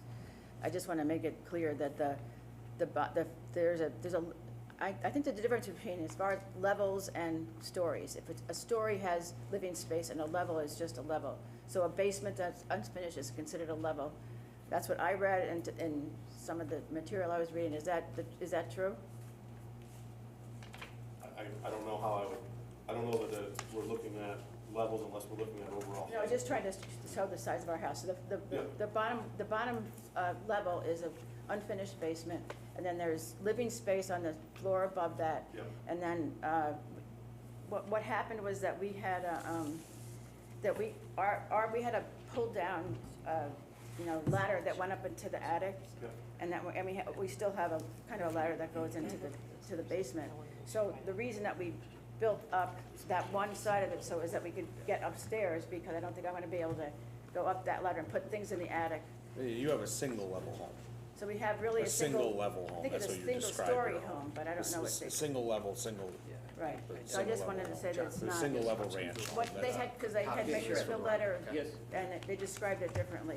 If In you were to letter add that a was read at the story, zoning if you were to board use meeting, that verbiage, meant if you were to the add a word- story to What's the that? top, you could use either part of the language. If you were to add a level or a story, you have a single level home. If you were to add an additional level to the top, then you'd be adding a level or a story. The fact that the basement could be conditioned to be usable space really wouldn't change that. It wouldn't make that a two-story house, No, it's not a two-story house. or a two-level house, no, it'd still be a But we do single have level stairs now house. that we can walk up to get into the attic, and there is a space there. Yeah, that's not But living it's space. not really a story. That's not living space, no, it's a Okay. single level house. I just wanted to make that clear, that's all. Okay, just, I don't mean to interrupt you, but this was the variance that was granted to Mr. Spezialy in 2021, and I was very instrumental in getting him this variance. The architect was the man that I recommended, Jeffrey Lindquist, I think it was his name. He recommended a 3-bedroom house, which we have over here, and then he has a garage there which is still in existence. The garage is in very good shape, and he recommended to put a second floor living space on top of the garage, and as a result, we have like 500 square feet here, and then this house over here is, I think, around 2,300 square feet. Are you talking living space? Living, yes. Okay, or coverage space? Living I don't know, space. I guess I'm not seeing where the living space really Okay, matters. okay, I'm just making a statement, I'm not challenging you, I'm just showing that this is the variance that he was granted in 2021. Yep. It's a 3-bedroom house, and it was allowed to be put on the same footprint, and then he has the garage over there, and the garage is exactly where it is now, and he agreed to have a deck put on it and a living space, and so it basically has maybe close to, I don't know, 2,300 feet, and 500 feet here at the house, on the garage. The other issue is, I just wanted to go over the A2 surveys, which I have a difficult time just looking at them. Can I ask you a quick question? Sure. Do you ever, just looking at the pictures here, like when you're like, using your house, and I'm sure you and your neighbor coexist. Yes. Do you ever, like, if you're looking at this picture, do you ever walk to the south side of the house? Like, do you ever use this as like a passageway? Yes, I do, I definitely use it as a passageway. And is that on your property? Is It's that on kind of my like is that like kind of a shared, It's on my property. common zone? Yeah, that is on my property. That is a good point. I do use that, right where the hedges are. Okay. What would you say you use that for? Just to, because do you have to walk into their driveway to do that, or because? No, I don't have to walk in his driveway. It's right behind where the hedges are. There's a drain there, there's a garden there. Right, there's a garden there, and there's a drain there, and it's very narrow. But I'm able to walk through there. And you would still be able to walk through there if the event that this home was built? That's correct. Okay, so you'd still be able to access that side of your house and walk past past there. Okay, just getting back to the original A2 survey, this is how everything stands right now. Here's the existing house, and it's around 760 square feet, and here's his garage, and it's around 530 square feet. And what he wants to do is, he wants to move the garage over here, and connect it to, not this house, but I'll show you in the next page. It's gonna make it much more non-conforming, which goes against the zoning regs. He has no trees here. He cut every tree down on his lot. He has like 18 trees. He has all open space here. The ledge here is not that bad. He could blast. He could do anything he wants over here. He could move closer to his neighbor on the other side. He does not have to move his garage. He could try to connect his house to the garage over here, or he could also move the house. Why can't he move the house over maybe 10 or 12 feet, connect it to his garage, and he'll save himself a lot of money? I can't understand this plan that he has here, that he has to, excuse me, encroach on my property so much. Well, I don't think it's an encroachment onto your property, it's running parallel, about 10 feet along the house, so it would potentially you would, instead of having a free view of trees and thing, your bathroom window and your bedroom window would be blocked by house. That's correct. And that's basically where it is. And our kitchen. Our whole side that we live in will be basically blocked by Well, that house. no, I don't think that's the case. I Yes, mean, it is. Anyways, so here's what he wants to do. I still don't understand how this footprint that we have over here is the same size as the one I just showed you. It's much larger. He's putting a complete deck, wooden deck around here. The deck here is going to be, probably like 1,000 feet. And the limit that the ZBA usually allows is only 400 feet. So he was given an excessive amount, or he wants an excessive amount of deck over here. He has to have a porch over here. And the reason he has to have a covered porch is because he's got all the trees cut down. There's no shade there. As it stands right now, our air conditioners have to run pretty much every day because we have no shade on our house because of the damage that he's done to the property. where does your house end in comparison to this proposed garage? That's where, It's gonna be right here. that's your house. Yeah, and the garage is gonna be, exactly where it is right here. He's gonna have two huge air conditioning grinder pumps over here. Our well is over here. It's gonna be so close to the well. So did you draw that blue square in as your I house? drew that blue square, yes. Okay. And then here's his other neighbor, Michael Gunklavis. I measured it pretty closely, and he's well away from here. Everything is being encroached on our side. And if he wanted to, he could move this house, or he could make it smaller, move it to the south, and we'd have no problems there. But he wants to make it as big as he can, and he wants to put it on my property line, and that does not sit well with me. And he does not have a hardship here at all. He has no hardship. He has a variance to build the house that I just showed you before. And he wants to even make a bigger house now. It's just unbelievable. So let me just, all right, so I was just going to say that at this time, there is really no hardship here. He has no exceptional difficulty. And then, as I mentioned, in July 2021, the ZBA approved a variance, and the variance was to build a 25 times 6 times 22 two-floor addition with an 8 times 25 and a 25.5-foot covered porch in the front, a 13 times a 55-foot deck, and then in the rear it was a 30-foot deck. So we're getting up to like 1,000 feet for deck for this. During the hearing, I had to be recused because I was still on the zoning board, but since Mr. Spaziali and I were good friends here, and I wanted him to have something to live in besides the house that was 100 years old, I voted in favor of it, and I'm glad. In favor, you just didn't oppose. I didn't oppose it, and I gave it my blessing, and I still give him my blessing on the variance that he has there. I'm not in favor of what he plans to do right now. It's the only hardship here is going to be on the Pollocks.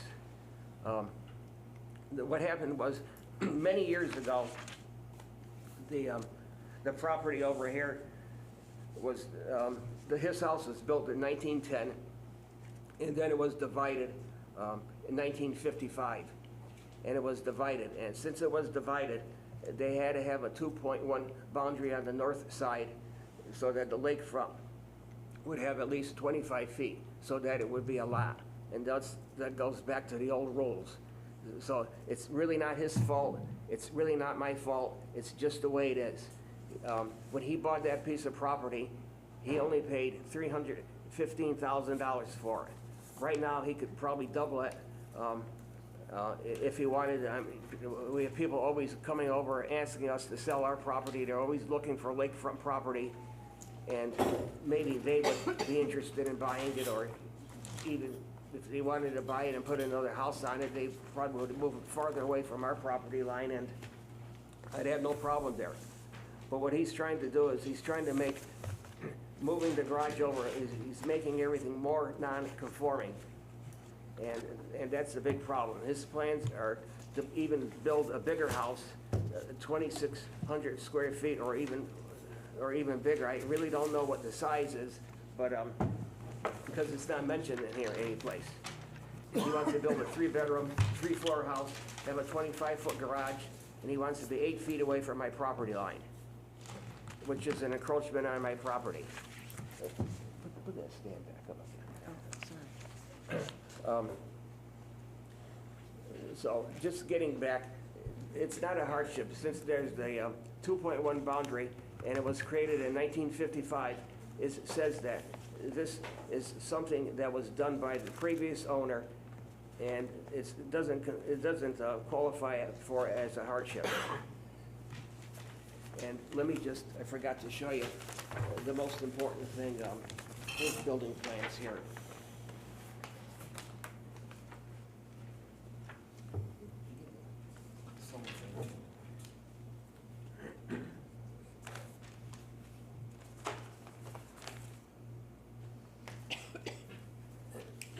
While he's doing that, I would just like to say that we did spend a lot of time going over they're called C3 something, the grounds for variances. And Connecticut General Statutes. Yeah, Connecticut General Statutes, and there was really not one that he was able to follow. I don't understand the fact that they're negative, like, so there's no hardship. The property line was self-created, meaning that the other owner of the property created it, and that doesn't give you any kind of a hardship. And you have to have reasonable use of it, which they've had, and also it can't be detrimental to the property values, which I believe is the reason you have zoning board of appeals and the state to back people up on that in case that other people's building causes detriment to the neighbors, and it does. And Okay. I can probably tell you why in a little while. This is the site of the house that's closest to 502. It's 86 feet long, and it's not mentioned any place in the plans. The only place it was mentioned was on the map, and then I had to multiply it. And here's where, over here, here's his garage, and his garage is going to be is going to be 8 feet away from our house, and he's gonna have all these 5 windows, which are gonna affect our privacy. And then our deck is over here. And I understand that he has to have windows, but to have windows right over here, Would you say those windows, John, are above, or they look like they'd be kind of close to your roof line? If you're a single-story house, it looks like there's only one window in the garage. And yes, this that window, correct, yeah, but the windows above, those, you'd be looking down on your roof. They'd be looking into his windows. He'd be looking right into the house from here. Yeah. He would be standing there and he would be able to look right into the bathroom, into the bedroom, and have no Not problem necess- doing that. Yeah, I'm not Just the way- necessarily in just the way- agreement with that. Just the way from my perceiving. No, I understand, it's your perception. The deck is over here. What I'm saying is, I still, for the life of me, don't understand why he doesn't move over 12 feet or 15 feet. Just the idea that he has to be in the same footprint, the ZBA does recommend, or will be able to, make. That's your grievance, is that you want this garage addition moved south. I want the garage addition where it is. He doesn't have to have it over here, and he doesn't have to have all of this stuff up. No, I'm Even- saying, I I'm mean, this saying house- on the house, I'm Yes. saying if in the event that it was on the house, your grievance is that it's attached to the house, period. That's one of the If it were agreements. to be moved Yes. if it would be moved to more the center of the house, the south side of the house, you would have no grievance at all. That's not true. That's Because not this true, hou- okay. No, So this you would house not, is you even. would still have a grievance. Yes, this house is even bigger now. He's going to more non-conforming. He's making the house bigger for what it was originally on the variance we granted him. And he's making the garage even bigger, and he's even moving the garage closer to my property line, which is even more I understand, non-conforming. every single project that comes through here, they're making their house bigger. I know that. Every single one. Yes, that's correct. I understand. So- But what I'm saying is he was granted this variance, and why doesn't he use that? And then we wouldn't have any problem here. Well, why don't we allow him, John, if you want to allow him to maybe answer those questions that you Sure. have. Yeah, why that- not? That's a great We idea. can do that. Yeah, could we do that after we finish our talk? Why do we? I think the talk has gone on. No, okay, but Mrs. Pollock here, further you have to say basically continues that what grievances you currently have, or you just want to, what do you? Okay, fine, have it, I'm Can we- sorry. I'm sorry, ma'am? I apologize, I was out of line. Oh, no, you weren't, no, that's okay, I think for purposes of time and also to be sure that your questions are properly answered too, we'll give him an opportunity. I'm sorry, may I ask just like a clear, tangible grievance? I guess like the grievance is that the garage is attached to the house. Yeah, we period. have some written down That's- here, but it's well, kind, it's a Well, lot. just to clear, just so we all understand it. Yeah, we that can your read particular those too. grievance is I that the can read garage is on your property line and Where would is extend the it? length of the house parallel to your house. That's your grievance. That's one of them, yes, Yeah, all right. that's What's correct. the other one? The other one is that he's making the house much bigger. So the house is bigger and And that that he's the two- garage is attached to the And house. he's on 2 your feet side. away from the property line, and it's gonna be very difficult. I didn't finish my presentation. It's gonna be very difficult to That's right, build you didn't a finish your 30-foot presentation. side when you have 2 feet away from the property line. And then he's gonna have blasting, Just to he's gonna have blasting, and he's gonna be probably damaging our well.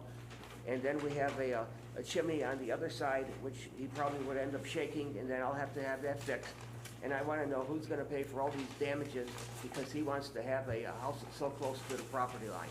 In the event that hypothetically, if the garage is moved to the other side of the house, would you have any of these grievances? No, I don't know if I would have to see the new plans, to be Well, honest with you. let's just say hypothetically that garage, proposed garage, moved over to the south side. If it How just far went to the right on the south south side? side. And let's just say let's just say the whole thing was flipped. And let's just say hypothetically, that the covered porch was on the north side and the proposed garage was on the south side. Would you have any of these same grievances? That the house was bigger and that the house, would you have the same grievances you have here? Because I'm just trying to get to the root of the problem. The problem seems to be that you don't like that the house is gonna go longer and run parallel to your house. That's the main issue. That's the issue. Yes. What's the distance between the two houses? It'll still be 8 feet? Well, no, so the addition of the house, the garage is 8.7 feet from the property line. The existing house right now is 2.1, Right, which is going to 2.9. 2.6, Or, 5 inches. yeah, so Yeah, that's it's that 5 little inches. bump out, that's already there, right? yeah, what, But then the garage addition is moving to 9 feet, 8.7 feet from the property line. Or So you when can we're say talking about 8.5. 2.1 feet, just so we're all on the same page, it's already 2.1 feet for that section. The additional section is 8.7 feet.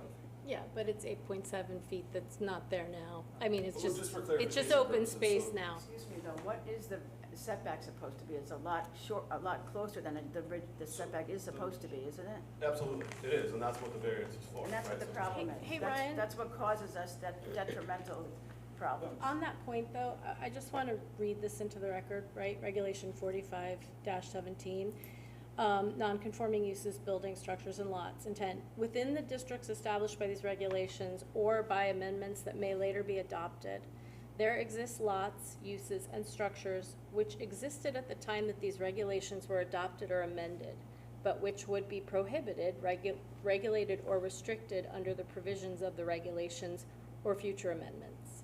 Such lots, uses, and structures are declared non-conforming by these regulations. It is the intent of these regulations, one, to permit these nonconformities to continue until they are discontinued or removed, but not to encourage their survival. Number two, to prohibit the enlargement, expansion, or extension of nonconformities if such a change would increase the nonconformity, and to prohibit the use of nonconformities as grounds for adding other structures or uses prohibited elsewhere in the same district. So understood, I understand that, and, now we have to go back, right? So, and I'm, unfortunately for everybody here, we just did the same thing, right? So. We didn't do the same thing. I don't agree with that. Every single project that comes through the board has to deal with that exact thing, and if this is basically a checkpoint to regulations that were set into place that are very rigid, that create a board to begin with, because otherwise not a single project would get approved.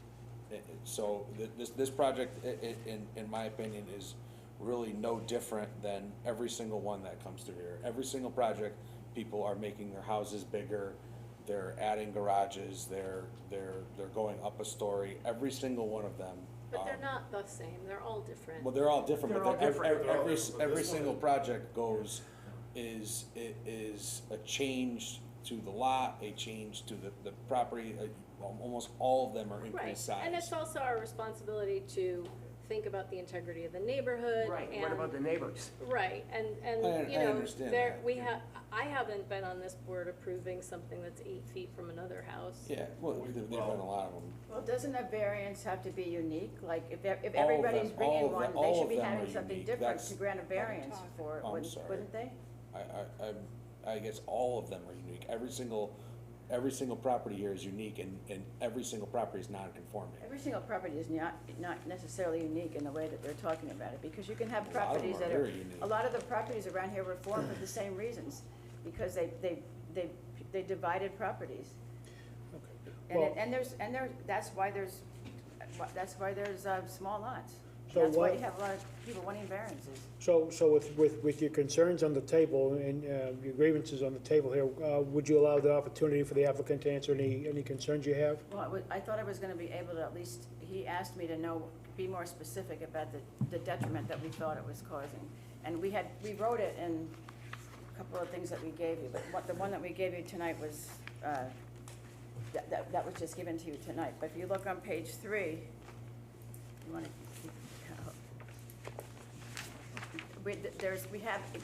if you look at the whole thing, we wrote about the hardships, and then we make statements, and then the special condition, there's no special condition, that is definitely making a non-conforming property more non-conforming, that he's had reasonable use, but if you look at page 3, you wanna finish? Yeah, on page 3, it says it's not supposed to be Just read this. detrimental to the public welfare. The granted variance should not harm the surrounding properties. That's 502, or be detrimental to the public health. He's gonna be blasting, there's gonna be a lot of dust, there's gonna be stone. And the other thing is, the property values. Our property value definitely is gonna go down, because that house is gonna be so close, so it's gonna be 8 feet away where the garage is. And then he's gonna expand the other part of the house where the property line is 2 feet away, and that's gonna be 67 feet right along the side of our house. I can't understand how that's not gonna be detrimental to the property value. You're gonna have a house bigger than my house, running right, just like trains running by each other over there, 8 feet away. But it's only going like a third of the way in, if No, that. no, it is, it's really going more than basically that, a- it's more than that. Covers most of the house. No, on the survey, it does not seem to say, it seems like it's going to, on the pictures. Well, they didn't It's- cite the other houses. Those surveys are not that clear, if you Well, ask from me, the, but from the then I don't distance wise and understand setting, it surveys. looks like it's coming up to these bushes right here, so. I know, I just- wish just they like had a cited- third of the way I in. It's know, not, they- it's not the, just, it's not the full length. of the I think house. we should say we're estimating without it being cited on the All right, survey. I'll just read these detriments if you don't mind. Do you mind if I do that, John? Go ahead. All right, so, first of all, we never really did see the plans. I mean, we saw the plans, we got the plans, and we were able to look at the plans because they came to us when he was on the zoning board. Yeah, let me just explain that. Let me just okay, back go up. ahead. Okay, the first thing you usually do is if you want to do something to your house, most people say that you would go over to your neighbor's house and you would tell them, I'm gonna do something to my property. I wanna either put a garage up or I wanna do something else or build a bigger house. Sean never gave me any plans. He gave knocked- you the plans. Yeah, He didn't excuse me, give he an never explanation discussed of it. anything with me. On, I think it was June 25th, a Saturday, he knocked on my door and said, here's the plans, what I plan to do. And I said, what are you talking, I knew he was gonna do something. And then I looked at the plans and I couldn't believe how much he was gonna encroach on my property, how big the garage was gonna be. And I just couldn't understand why he was gonna not use his garage that he has right there. Why can't he attach his house to the garage that he has over there? Why does he have to tear it down? There's nothing there. There's nothing wrong with that garage, and the space over there is still available to use it. So, anyways, after I discussed it with him, we really didn't get anywhere with it, and that's why we're here before the zoning board, and hopefully they could give us some consideration that what he's planning to do is going to decrease our fair market value, and it's just not right, especially building something so close. Hey, John, he's right behind you. Would you like him to answer your He questions? never answered my questions before, We're so here in a public Okay, meeting. thank you. In public forum right maybe you now. can get him to answer them. Would you like an opportunity to answer his questions? To respect the board's time, can we just have all the stuff that they have about the property? Have you guys asked mentioned all the concerns? I just want to make sure that in our letter. Then we'll switch We back. just- we want to make sure, we have a letter, but we want to make sure we address every concern they We have a have. letter also, but we have a letter also, we have a lot more to, and you did spend a lot of time, and they asked you a lot of questions, and so I don't think that I think that, yeah, I really do, To be fair I to really do everyone's time, commend the think board we for should staying hear up late, everything but- they're saying, or else, you know, we would say something and go back, so I think to respect everyone's time, we probably should just get Well, out. I think you're gonna get, after a public hearing is closed, you're gonna have an opportunity to sell your case one last time, so maybe that's your opportunity to do you want the finish questions that answered way. though, John? Instead of a back and forth between. Well, what is the reason for him answering the questions? I was just Well, wondering. Aubrey's just giving you the opportunity. So just give us a chance. I was just curious. Just give him a chance to, The reason I'm giving him the opportunity to answer his questions, because you have questions about his plan, about hold on, John. Yes. About what he's doing, what he's planning to do. Yes. Okay, these are questions we as a board cannot answer you're right. necessarily. The applicant is sitting here in this room with you here, so that maybe he could answer those questions Okay, for why don't we have you. him do that? That'll Would you probably. like us to put the plans back up on the No, screen? you know, why don't we Or show just the consider plans them so we can rhetorical? answer the questions? So that the Pollocks and the board can understand the responses? Do you want us to put it back up there so we can be concrete and clear? No, I would like to know, why do you have to have the house so close to our property line, the 2.1 foot property line over there? And and even though you have ledge on that property, that ledge is not granite, it's slate or shale. It's very easy to blast, even though there's stone there. He had trees there. Trees don't grow into rock. You have like 18 or 20 trees that he cut down. If you go over that property, you're gonna see there's trees in the middle over there. And I'm telling you that he could move it over. He doesn't have to have all of this stuff where we are, over here. perfect example. Here's his house over here. There's a lot of room over here. There's a lot of trees that he cut down over here, and there's tree stumps there, and that's what I'm trying to tell you. He doesn't have to encroach here. He could put it in the middle, or he could move it more to the south, 522. So you'd be okay with that, John? Yes. Like, so that's, so I don't care how big his house is. I don't want it to be as close as it is to my house. It's not fair.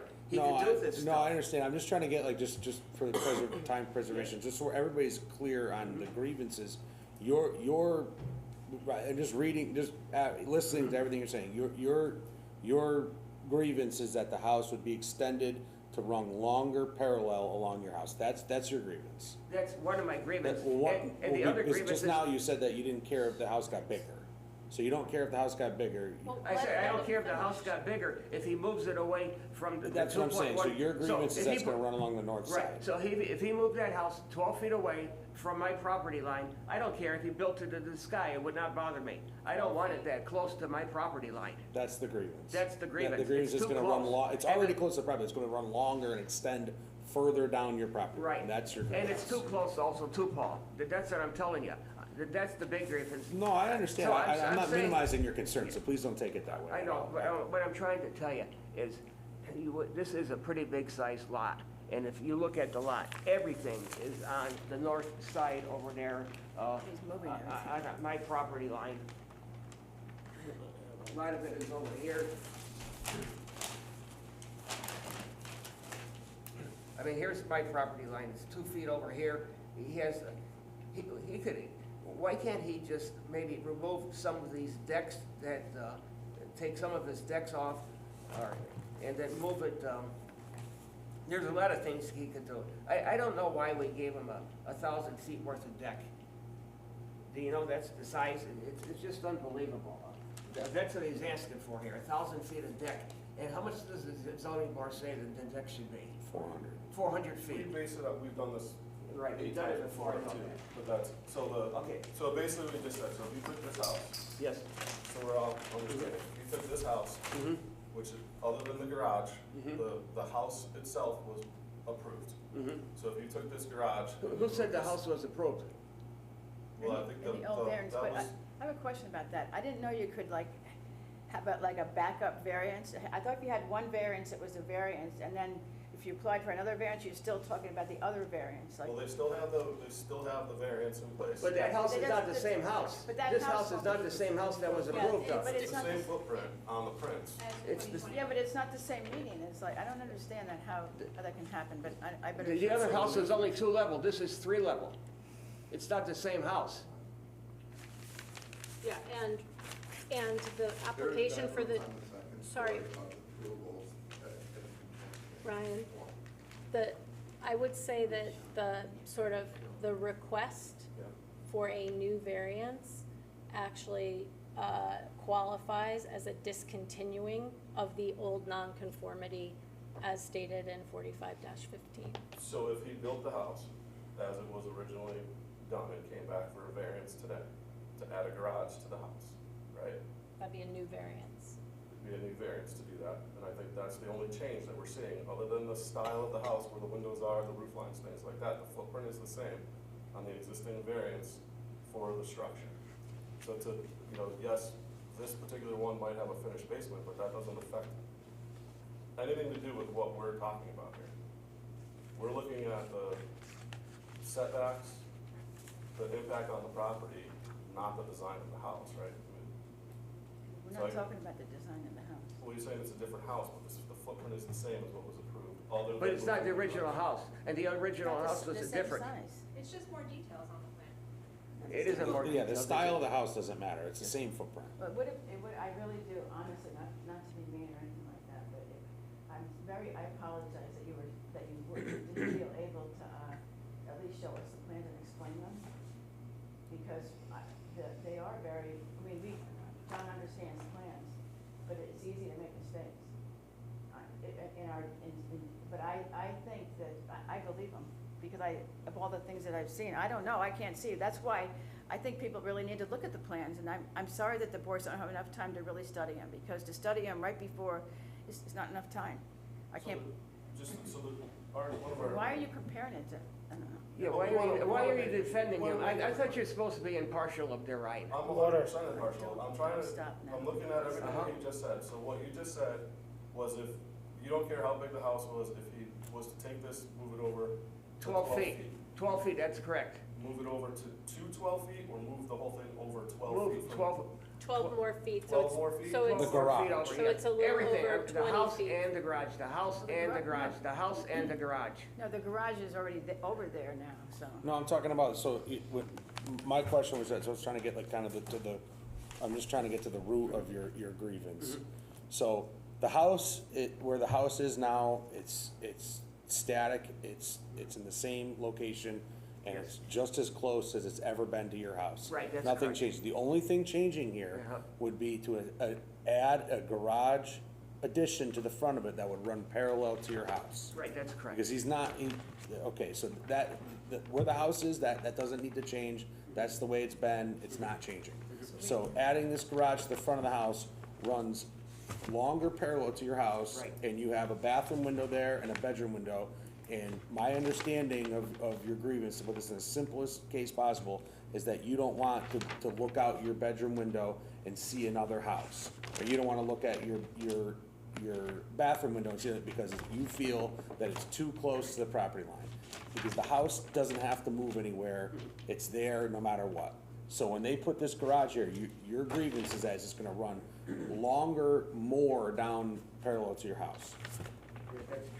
That's true. That's the grievance. And what it causes by doing that. And I just wondered, you have something you have to say. Well, the causes, you mean like detriments, like construction damages, that's what your detriments are. If you don't mind, I know I'm probably. I got like a ton of papers here, so I'm just I trying happened to. to write something that I obviously, you can tell from the way I talk, I'm not very good at something off the top of my head.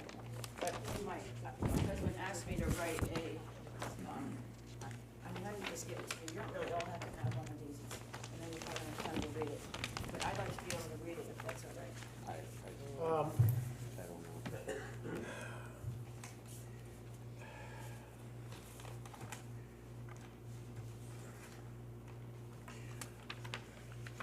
Is this basically everything that we have been discussing right here? Well, for the No, last, This has to do with, over an hour, we have been discussing this. You guys have had the floor for over 45 minutes as well, too, and have discussed the grievances and everything. Is this basically kind of a repeat of what we were discussing? no, because it just gives more about the, well, I don't think we really discussed, there is something that says that they can't cause detriment to the property, I mean, I. Very can't even briefly, what say kind it. of detriments, like, just very briefly, like But what? that is a condition for the. No, I know, but what It's air. detriments are you asking? It goes into the, John, forget it. go ahead. No, go ahead. No, it's air is one of the things, your privacy is another thing. And the big thing is the property value. That's the thing that's really gonna bother me. It's gonna be 8 feet, I know there's houses away and, Well, how do you know that, I guess, like, did you because I have had this? people come over, I had 2 appraisers come over. No, I understand that, but from like a board standpoint, we have really no way to say that that's gonna increase or decrease your property value, I mean. Well, it's definitely gonna decrease in property We don't know value. that. Okay, No John, idea. we have had discussions with other applications before, when they have had concerns about, property values being lowered, raised, or what. We are not appraisers, this is not we're not discussing what the property value is. We're discussing basically what, okay, property value stands a concern, but it's not something that's gonna, to make or break what our decision is too, basically, is what the concerns, according to our zoning regulations, okay? We have, and as, you mean, other concerns, again, you have talked for over 45 minutes, we understand what the couple concerns you have are too. We understand too, you have taken a lot of time to prepare, your presentation up. This is probably the most thorough objection presentation in my 7 years on this board that I've seen happen, everything too. And I am not dismissing it, I'm not downplaying it at all by any means, everything. I just believe right now, we're going in circles right now too. We understand what. One of the reasons that I know that I can say for myself that I'm going in circles is because because we're under a lot of duress for other reasons also, which I don't want to mention here, but anyway, can I just read this? It's not gonna, I'll skip what has already been said. She has it right, let her read it. I'll go ahead and allow it. What, is it against the rules? No, It's it's not just, against the we rules. need to expedite this. It's not anything, and if a lot of it is repetitive of what has already been All right, presented. I'll try not to repeat everything. So if you can just paraphrase and get through it as quickly as possible, that would be All right, appreciated. I just want to say basically that, well, I was going to give my name and that, say I'm a resident of Winsted and I live in the house. And, you know, I've worked in the community for a long time. And I know that it might not be important for zoning, but it's important for me to say it. And so I really appreciate Winsted. I had a lot of experience in the schools here. I've worked in the community college, the St. Anthony's School, and I subbed in the Winchester Public Schools. And I'm an outsider. I'm from New York. I'm not from Winsted. So I think that the thing that I wanted to say is that, and I know it probably doesn't count, but my experience has been unique because over the course of time, although I'm an outsider, I have come to know and to sincerely love the people and places of Winsted. And Highland Lake is not all of Winsted. There's a lot more to Winsted than Highland Lake. All right, anyway, the three concerns that I want to talk about are the privacy, the loss of property value, and the impact on the neighborhood. And it's only like a few paragraphs. Is our understanding the new project, okay, I'm not going to say what's going to happen. I'm not going to tell you what's going to happen. I can skip that. But I am, okay, as far as the privacy goes, we occupy the kitchen, the bedroom, the bathroom, the sunroom, the dining room, the deck, all day. We're in there all day. So, and everything is located on that, right between the garage, his garage, and our house. All our kitchen, our bathroom, our bedroom, we have that sun dining room area, and our outside deck. All right, and so I don't want to, we have to accept privacy. We've always had to accept privacy issues with that place because of the 2-foot boundary. There's always privacy. There's privacy issues with us, but we all really were able to handle it, and it just worked out that we were not always in the same place at the same time, and the only thing we really had to be concerned of was seeing people go back and forth and try not to close the blinds or whatever to protect their privacy and ours. But I don't want to have to do that, but that was before they're building a bigger house and putting another thing closer to our house. And it's not, my concerns aren't only that we have to close our shades during the day to protect their privacy, or that they have to, or they will be able to look into our house from above, or that we might hear noise, but the proximity of our decks will certainly interfere with the reasonable use of our property with respect to our time with guests and the time we personally use on our deck. I mean, that's what people have houses at the lake for, to spend time with their family and their friends. And we want them to be able to spend time with their friends. We love that they're here for that reason, and they do. They really love the lake also, and just being new. And so I'm not, okay, so anyway, but we know we can't change that. So it's something we have to live with. But it's just disturbing that you know, that property, it's just disturbing that they're gonna move something that's just gonna make it even harder, or even more Non-conforming. infringing on our privacy. And it is more non-conforming, but that's what's really, there's other things too, but to me, that's the real problem, is that, you know, it's just gonna, we've already been disturbed for 2 months trying to work this out and trying to visualize this and trying to look for it. All right, anyway, I know that's just an emotional thing, it doesn't count, but I'm still gonna say it. All right, so I personally have preferences, the portions of houses and the size of land and what's around it, what makes it look good. And in some cases, there is, I guess some towns wanna have unifying designs, and I don't know if that's true about here. So, but I really can't, you know, that I really can't speak on, I guess. And I am concerned about what'll happen to the lake. I don't know how to put this scientifically necessary, but I've seen lakes, I swim in the lake. I've noticed so I notice the weeds a lot, I see the weeds, and there's a greater influx of weeds, not because of this property, but because people have been building. And I've seen that on other lakes. It really ages the lake to have a tremendous amount of building on the lake. It does.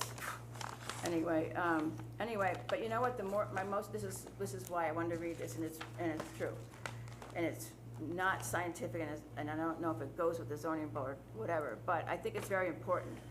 Because my most important concern is the relationship that we have with our neighbors. More valuable to me than living in a $1 million neighborhood is the unspoken, deep, lasting bond and the respect between neighbors that has been appreciated and nurtured for years all around the lake. It's priceless. That's all I want to say. Take it for a Thank you very much, Ms. Mullin. Okay. Wait, my brother-in-law is gonna, when are you gonna talk about it? The only thing I wanted to say will take about a minute is if you look under the variances under the state of Connecticut, Sean's engineer stated that the hardship was a lot size. And if you look at the number 2 special condition, it says that it has to be unique circumstances. And he did not mention any unique circumstances. It has nothing to do with the lot size. So he never actually explained what the hardship was. It's And there on was really page no 2. hardship in the first one. And the other point I want to bring out is that the prior neighbors, Fred Isaac and Norman Smith, all had reasonable use of the property. And so does Sean now. Reasonable use of the property would be swimming, fishing, boating, jet skiing, camp house, sleeping over. So he cannot claim that there's a lack of reasonable use because he does have reasonable use of the property, which is one of the 6 grounds for a variance. So he doesn't meet reasonable use and he doesn't meet the unique circumstances. Which means he should be granted a variance. But that's probably, that's all I have to say. Okay. We've heard your grievances for the last hour, and definitely will take into consideration as we make our decision, and of course allow them the opportunity to respond as well too, and make their case. We appreciate you guys coming and make your presentation. Thank you. Yeah, we appreciate your time. Thank you. Thank you.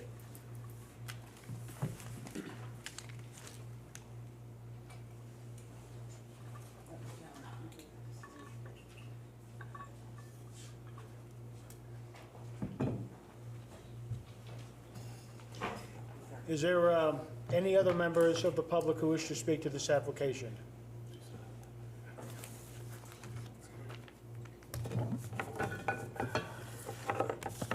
Any other members of the public wishing to speak to this application?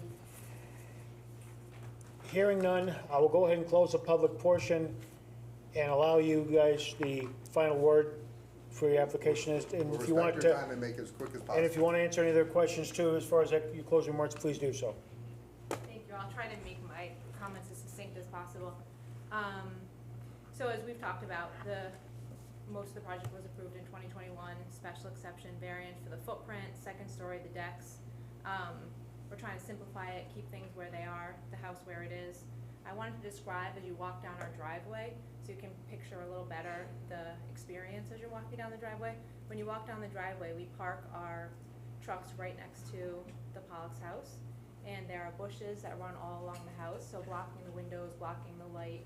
I heard them talk a little bit about the trees and the shade. They are getting shade in that way, and it sounds like shade is what they want, so worrying about the windows doesn't seem like as much of an issue as maybe it was described as. There's a set of tomato bushes before so closer to the street side, there are tomato bushes, that's where the kitchen window is, if I have it right. And that won't be blocked at all by the garage, so when you come down the driveway, you'll be able to see that. And then our trucks won't be there, so there will be more privacy because the garage will be further away, so you're pulling into the garage and we won't be walking along the house in that way. And there is no walkway there, so for the Pollocks to be on that side of the house, they would be going by our shrubs on our driveway, which is fine, cutting the shrubs or picking the tomatoes or anything, but it isn't a pathway that they use in and out. It's just walking on our driveway where it is right now. So as we said, we'll be eliminating the deck, and that was gonna be added to the garage on the second story. And the house will sit lower than the most recent approved plans, and that aligns with the original wishes of the Pollocks when we first put the project to forward to them, and we wanted to add on to the house and put a third story, which was interesting that they mentioned that we can go as high as we wanted, because that was the first issue that was shared with us, which is why we went to the plan that was approved in 2021 to get those variances, because we were originally gonna go up on the first footprint. So I'm kinda, there's mixed messaging here, so I just wanted to put that out there for people to digest. So the new attached garage will be similar in height to the Pollock's house when you're approaching from the street side. And just in terms of the Wetlands Committee in July, they asked us to hire an engineer. So the engineer, along with Kyle, made all the revisions that was recommended by the Wetlands Committee. Every pitch of the property's been considered to ensure that there's no water runoff. Plan approved by both. And just in terms of the property itself and reasonable use, the house was built in 1910, and we have enjoyed it. We've enjoyed it, but we like to be there full time. We can't sleep there in the winter. It's not sealed. Mice run in and out. And I'm not being dramatic. Like, we're enjoying it. But the reality is it's not a place we can live with our children and live year-round. And in terms of enjoying it with our family, enjoying it with our neighbors, it's not possible the way it is. And it is approved, but adding that, the garage is the part of the conversation right now. And like I said, in terms of the house being in good condition, the garage isn't in good condition either. It's not sealed, it's not great, it's rotting. I mean, are we using it now? Is it protecting our things that are in there? Yes, but it's not in good condition. The seawall and the dock are now gonna conform by adding the topsoil and establishing the grass. We're gonna be dealing with all of the issues that aren't in place in the house that was built in 1910. The riprap, reducing the water velocity, and there's gonna be clean water runoff into the lake. And we love the lake. We're thrilled to be here. We chose the lake because of how clear it was and how wonderful it is. So we're not looking to create a problem. We're trying to create solutions. And the home will be positioned slightly further away from the Pollocks, even if it's just a few inches. And the driveway right now is so close that the mirrors touch the bushes when we come in. So it's actually gonna shift away from that so that we're not literally on top of each other in that way. What? Oh, I did want to share that John has served as a ZBA board member for many years, and we appreciate his volunteer service. But the experience has also enabled him to manipulate the facts of our proposal and attempt to influence your decision. We know that letters were sent, and we wanted a chance to respond to them as best we can, not having all the experience that he has. And we have seen firsthand that John supports changes to Highland Lakes properties only when they align with his preferences and what he'd like to see or believe in. And back in 2021, my husband Sean shared the idea of going up and putting a third story on our house. And John wasn't comfortable with the concept of going up as many of the lakefront homeowners do. And in an effort to keep things peaceful and accommodate his views, we spent almost $20,000 to revise the plans at the time. And as I mentioned, in hindsight now, we appreciate the shift because we didn't expect the house to become our permanent residence, and so now we're at this place where we have an opportunity to do that for ourselves and our family. Every other project that we've done, engineers have recommended engaging with our neighbors before submitting proposals like we've talked about tonight. But we haven't experienced neighbors with strong bias against development on the lakefront, which typically seem to be leading into no's. And we just ask that the committee considers what it's like to have a neighbor like this as you work to transform a century-old cottage into a full-time home and navigate a neighborly relationship that we've had since we've been here simultaneously. Despite our differences regarding the project, we genuinely enjoy the Pollocks as neighbors. Sean puts in the dock in the water every season, removes it every fall. And the Gonsalves family, who live directly south of us, have written a letter fully supporting the project. So we have their support for the project. And then in terms of getting the approvals to the changes to our home, we worry that John's distorted some of the facts and raised some concerns that we would like to address. Calling the house a 3-level house, it has a basement, a first and second floor. The height of the house being too high, we've talked about that, whether that's the mixed messages I mentioned, but the house is 32 feet tall, which takes into account the slope of the property. Averages roughly 26 feet, as Kyle showed in the plans. And we designed our house to look like a 1-story cape from the street side to keep things as low as possible. John had raised concerns about the property lines and littoral lines, and at that time, he, as a board member, a ZBA board member, he reached out to Kyle, our engineer, and Tim Wiley, our surveyor, in an attempt to voice his concern directly to them, hoping to influence changes to our plans that would align with his vision for our home property and the lake. John had questioned the littoral lines of our property, and our previous approvals, Tim Wiley, at the request of the board, recalculated using the Cove method, and our new plans reflect those calculations that were approved by the board. And just to make the point about 10 years ago, when the Pollocks put an addition on their home, and I mean, yeah, 10 years ago, no. John Pollock added an addition to his home at 502 East Wakefield Boulevard, which required a variance at the time. The addition expanded his home toward the lake, the street, and the addition is all along our property line. And the lot is roughly half the size of ours, yet the footprint of the house may actually be larger than the first floor of our proposed home. As a percentage from what we can tell, John has more impervious coverage than we do, even though our lot is about twice the size of his lot. Given the size of his house, the driveway, the walkway, the shed, the fire pit, it appears that John's impervious coverage as a percentage of lot size could be nearly double ours, potentially making him out of compliance with regulations.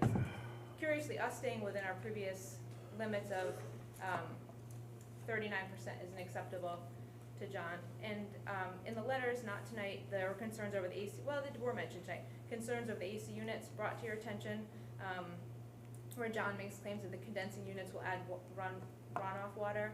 And the condensing units don't bring moisture, air handlers do, and our air handlers will be in the basement and the attic and will drain properly. Window air conditioning units, as on the Pollock's home, which actually are on our side of the property, do release water onto the land below them. And then there's also concern about the timeliness of our project. John expressed concern that the project won't be completed in a timely manner, suggesting it will take quote-unquote years to finish, and compared it to the 15 by 20 foot kitchen addition he made to his own home, which took 13 months to complete. Based on his experience, he's assuming that our construction timeline will far exceed his, and raised concerns that not having a general contractor will delay our progress. The reason we haven't hired one yet is we haven't received final approvals, and John's assumptions about our timing are unfounded. In reality, we have several subcontractors lined up. Our goal is to complete the project as quickly as possible, and with our experience building 2 commercial buildings and custom homes, we view the project as relatively straightforward. And in terms of the property value, I think that's up for debate. I can't imagine an improved home lifting the neighborhood in compliance would be a negative. I'd like to think that it'll be an asset to the lake and to the neighborhood. And just the idea that the lot was split, that happened before our time, and the Pollocks were permitted to extend their home in both directions, and we're here having a conversation about our home. Thank you. Just want to touch on some highlights again that Brooke mentioned. So the current state of the, Sorry, could you speak up a little? sorry, Mary Ann. The current state of the property has no stormwater runoff control or prevention, mitigation, anything. So free flowing right to the lake. This project is gonna address all of that. And I would look at it as a net zero and the increase of the impervious surface, because we are accounting for the increase with our stormwater management. Before, you had the 38% with no mitigation, so I feel like that's a strong point to this project. And I have one question.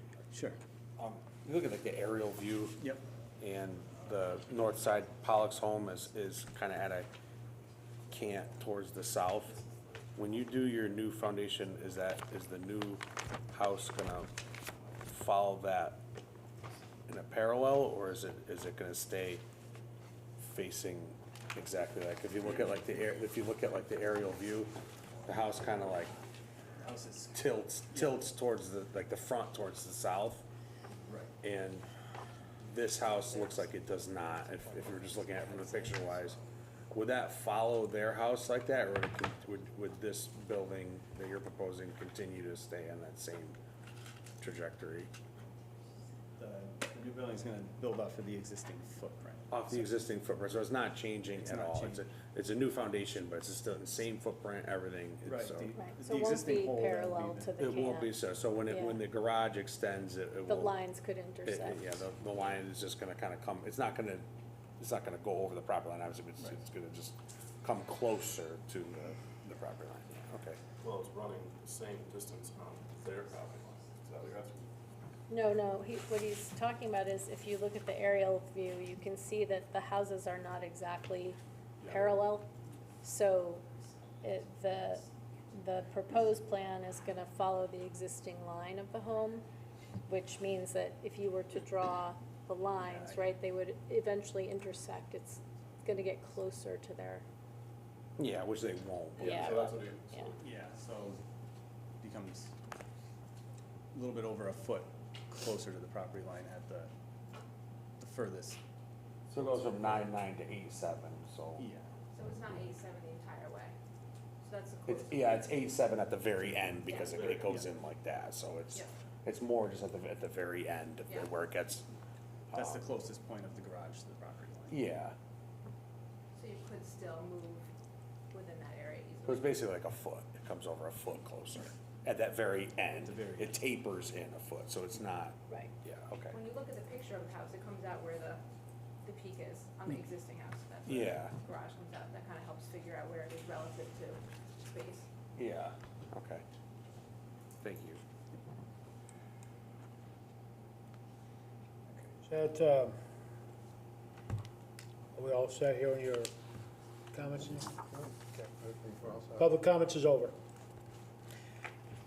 My apologies, I closed the hearing. I closed the public comments hearing. We have to go with regular order here. Okay, with that being said, I will go ahead and put in, read into the record, motion to grant variances for section 3D5C of the zoning regulations for application ZBA 2510, raise, reconstruct house, remove existing garage, and rebuild a new location, north side yard setback 32.4 feet, south side yard setback 24.4 feet, increase in height 11.5 feet, increase in pervious coverage 24.5%, per KCC consulting site plan dated June 25, 2025. Do we have a second? Second. Motion's been made and second. Any further discussion? Yeah, I just want to point out that we did not hear any sort of evidence supporting hardship for placing the garage further south, and this is making the property more non-conforming, so. Okay. Any further discussion? I think you asked that question, though. I think that was. I asked the question, it wasn't answered. Okay, well, I think, the ledge was kind of the answer. Ledge on both sides, Right, so, due to the unique That's- shape and topography, right, that's the.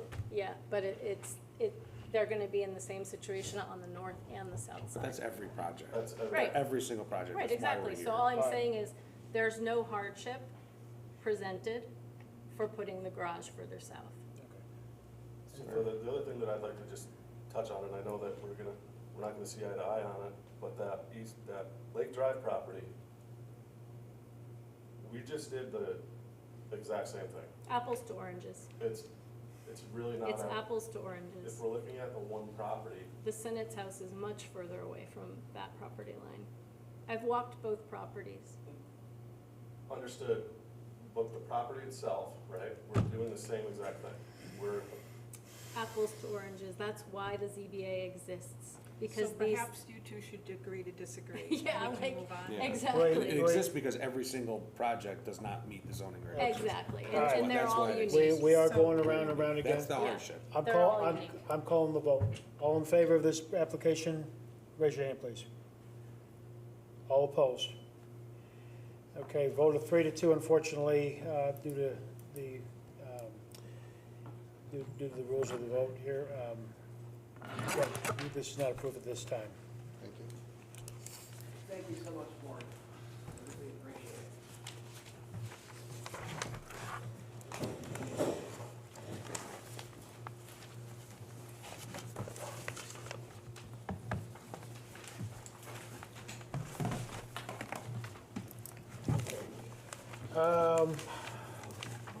Yep, one more application here, ZBA 25-2. Where's my notes here? No, I just had,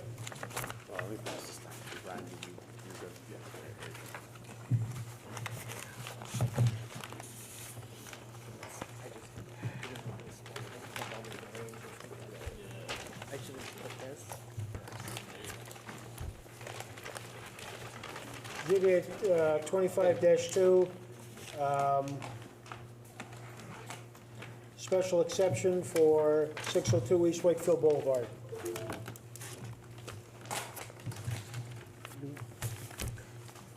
And we have our,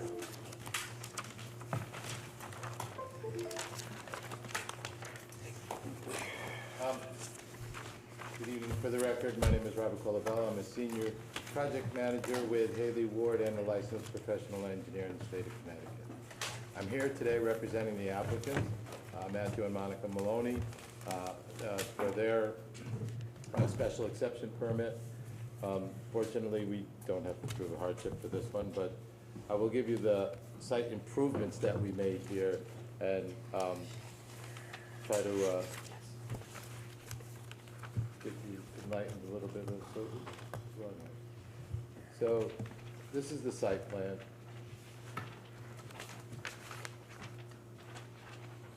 So what you see in red is the existing house.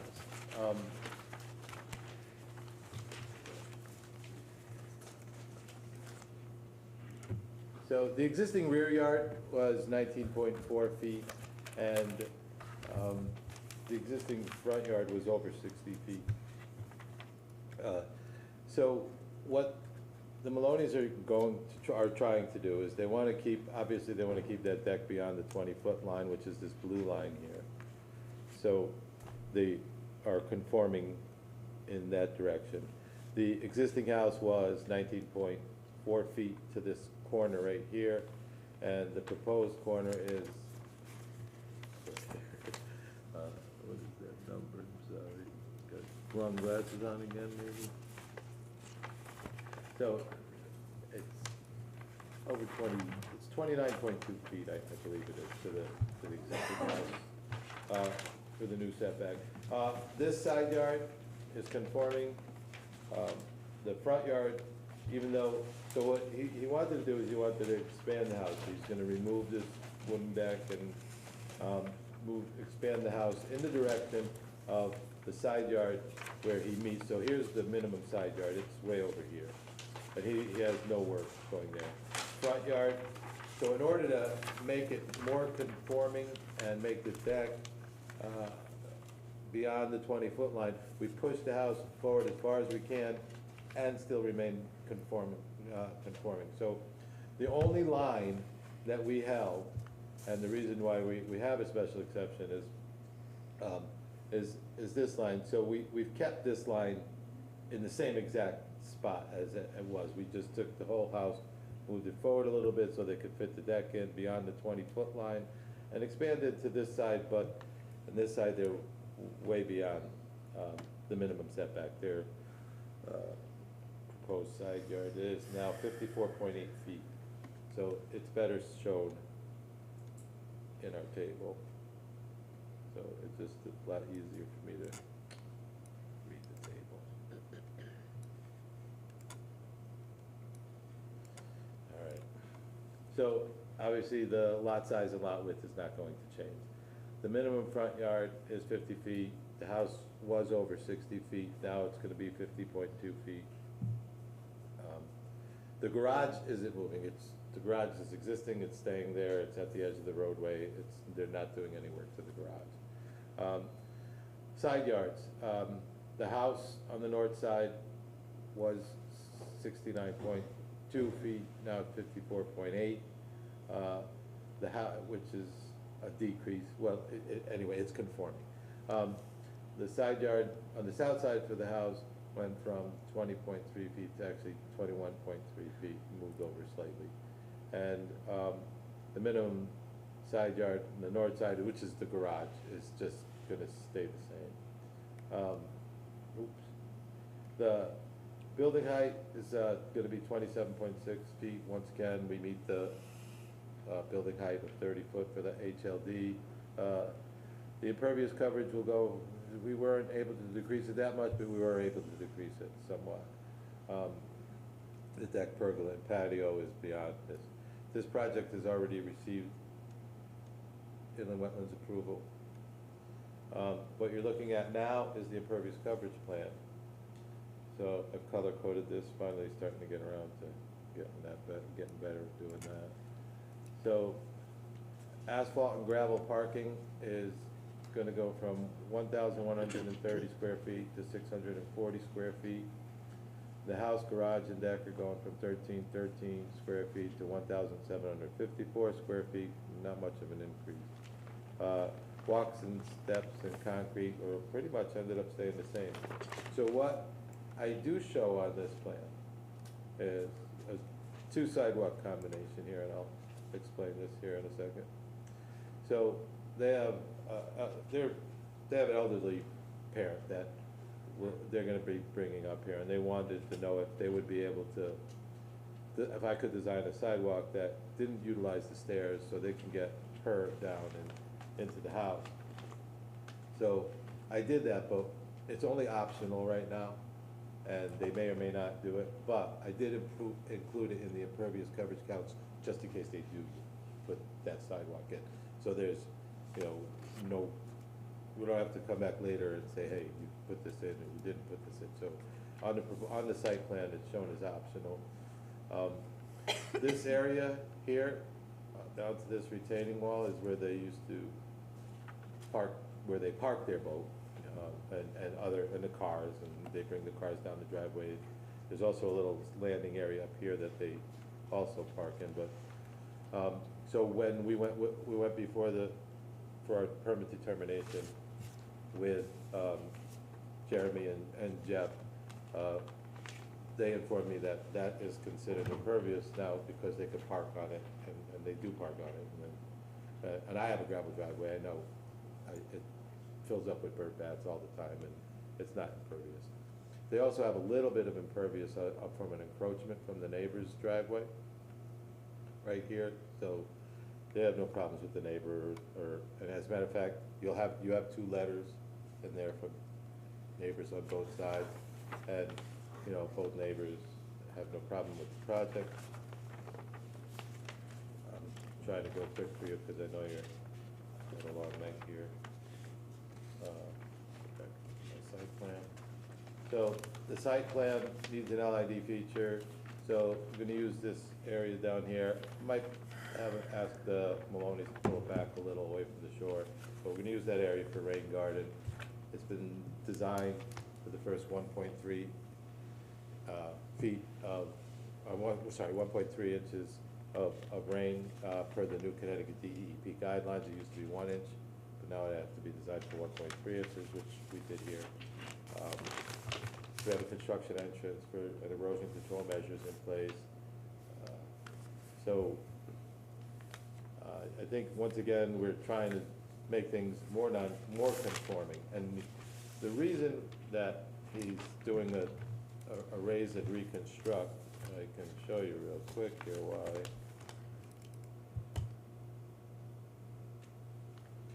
So this is underneath the house. If you see, some of these are leaning, and when you walk in the house from the side and you take a right, the floor drops 18 inches.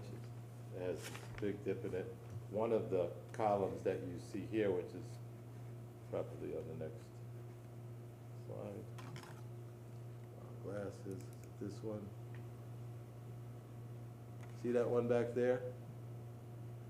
The footing itself just got tilted and buried, and that's not even holding up the floor any longer. This house is 19 feet from the road. It has serious structural issues, particularly with this foundation. And, you know, sooner or later, there's no recovery here. This is one of those times where there's just not enough that you could do to this house structurally to bring it back. So they have a lot of issues here with it structurally, and they're getting ready to spend a lot more time here, so those are the photos. If you have any questions, I'll take them now. Any questions from the board? Pretty straightforward on this one. Any questions, comments, or anything? Okay. Any members of the public who wish to speak to this application? Any members of the public wish to speak to this application? Any members of the public wish to speak to this application? Huh? One of them's the contractor. That's Okay. That's John. He is partner in D'Angelo Builders. Welcome. He's doing a lot of work around Hope the you've lake enjoyed, right hope now. you've enjoyed our, hearing. Very good. Hearing no further comment from the public, I will close the public portion of this hearing, and I'll give you the last word, Rob. Look, this is another one of those properties where, unfortunately, it's one of those cottages. I don't always get to work. I mean, Ardella's have a nice house and they're trying to make it, different. And then Knights are just adding a storage garage. But those are variances and those are difficult to work with. And, in this instance, we have another situation where I'm just trying to make things better, improve the site. I mean, I only reduce the impervious a little here. That's one of my favorite things. I try to decrease impervious. I think every time I come before this board, it's one of my main goals, and I think we weren't able to achieve it as much as I would like here, but we were able to do it. So really, he meets two of the yards are conforming, the front and the right side yard from the road. Left side yard's not changing at all, and the rear yard's actually becoming less non-conforming. So that's it. Okay. That being said, I will enter into the record the following motion to grant a special exception from section 2.g.d.iv of the zoning regulations for application 25-2. Proposal, applicant is seeking a special exception pursuant to GIVF to allow raise and reconstruct lake house per Haley Ward Engineering site plan dated June 3rd, 2025. Revisions June 12th, 2025 and June 19th, 2025. Do we have a second? Motion has been made and second. Any discussion? Hearing none, I'll call for a vote. All in favor? Thank you. Any opposed? Motion is carried. You have your project, Rob. Thank you. Have a great night. Thank you. Have a good week. I'm about to go into my auctioneer type of talk here. Now that we have the minutes here, one of them. Has everyone had a chance to look over the minutes from our previous meeting from a couple months ago? Any additions, corrections to be made? I'll entertain a motion to approve the minutes. So moved. Motion's been made. Second. Any discussion? All in favor? Aye. Aye. All opposed? Abstaining. Abstain? Okay. I wasn't Okay. here. We have one other bit, was there any other correspondence, anything? No, Okay. Do we really need, I mean, should we, we're good. We're, nothing more on the agenda. well, for what about tonight. election of officers or We're anything? gonna hold off on that. You can't? We can't, because I have to go home. So do I. All right, we're gotta gonna work, too. table the election of officers to the next meeting. For the upteenth time, for the Because I'm upteenth time. Motion to adjourn? Motion been made to adjourn. Second? Second. Motion's been made to second. No discussion. All in favor? Aye. We are adjourned. Thanks so much. Thank you, ladies and gentlemen. And my rationale for that is we've waited this long, what difference does it make? Oh, we're still with Okay, so we need two more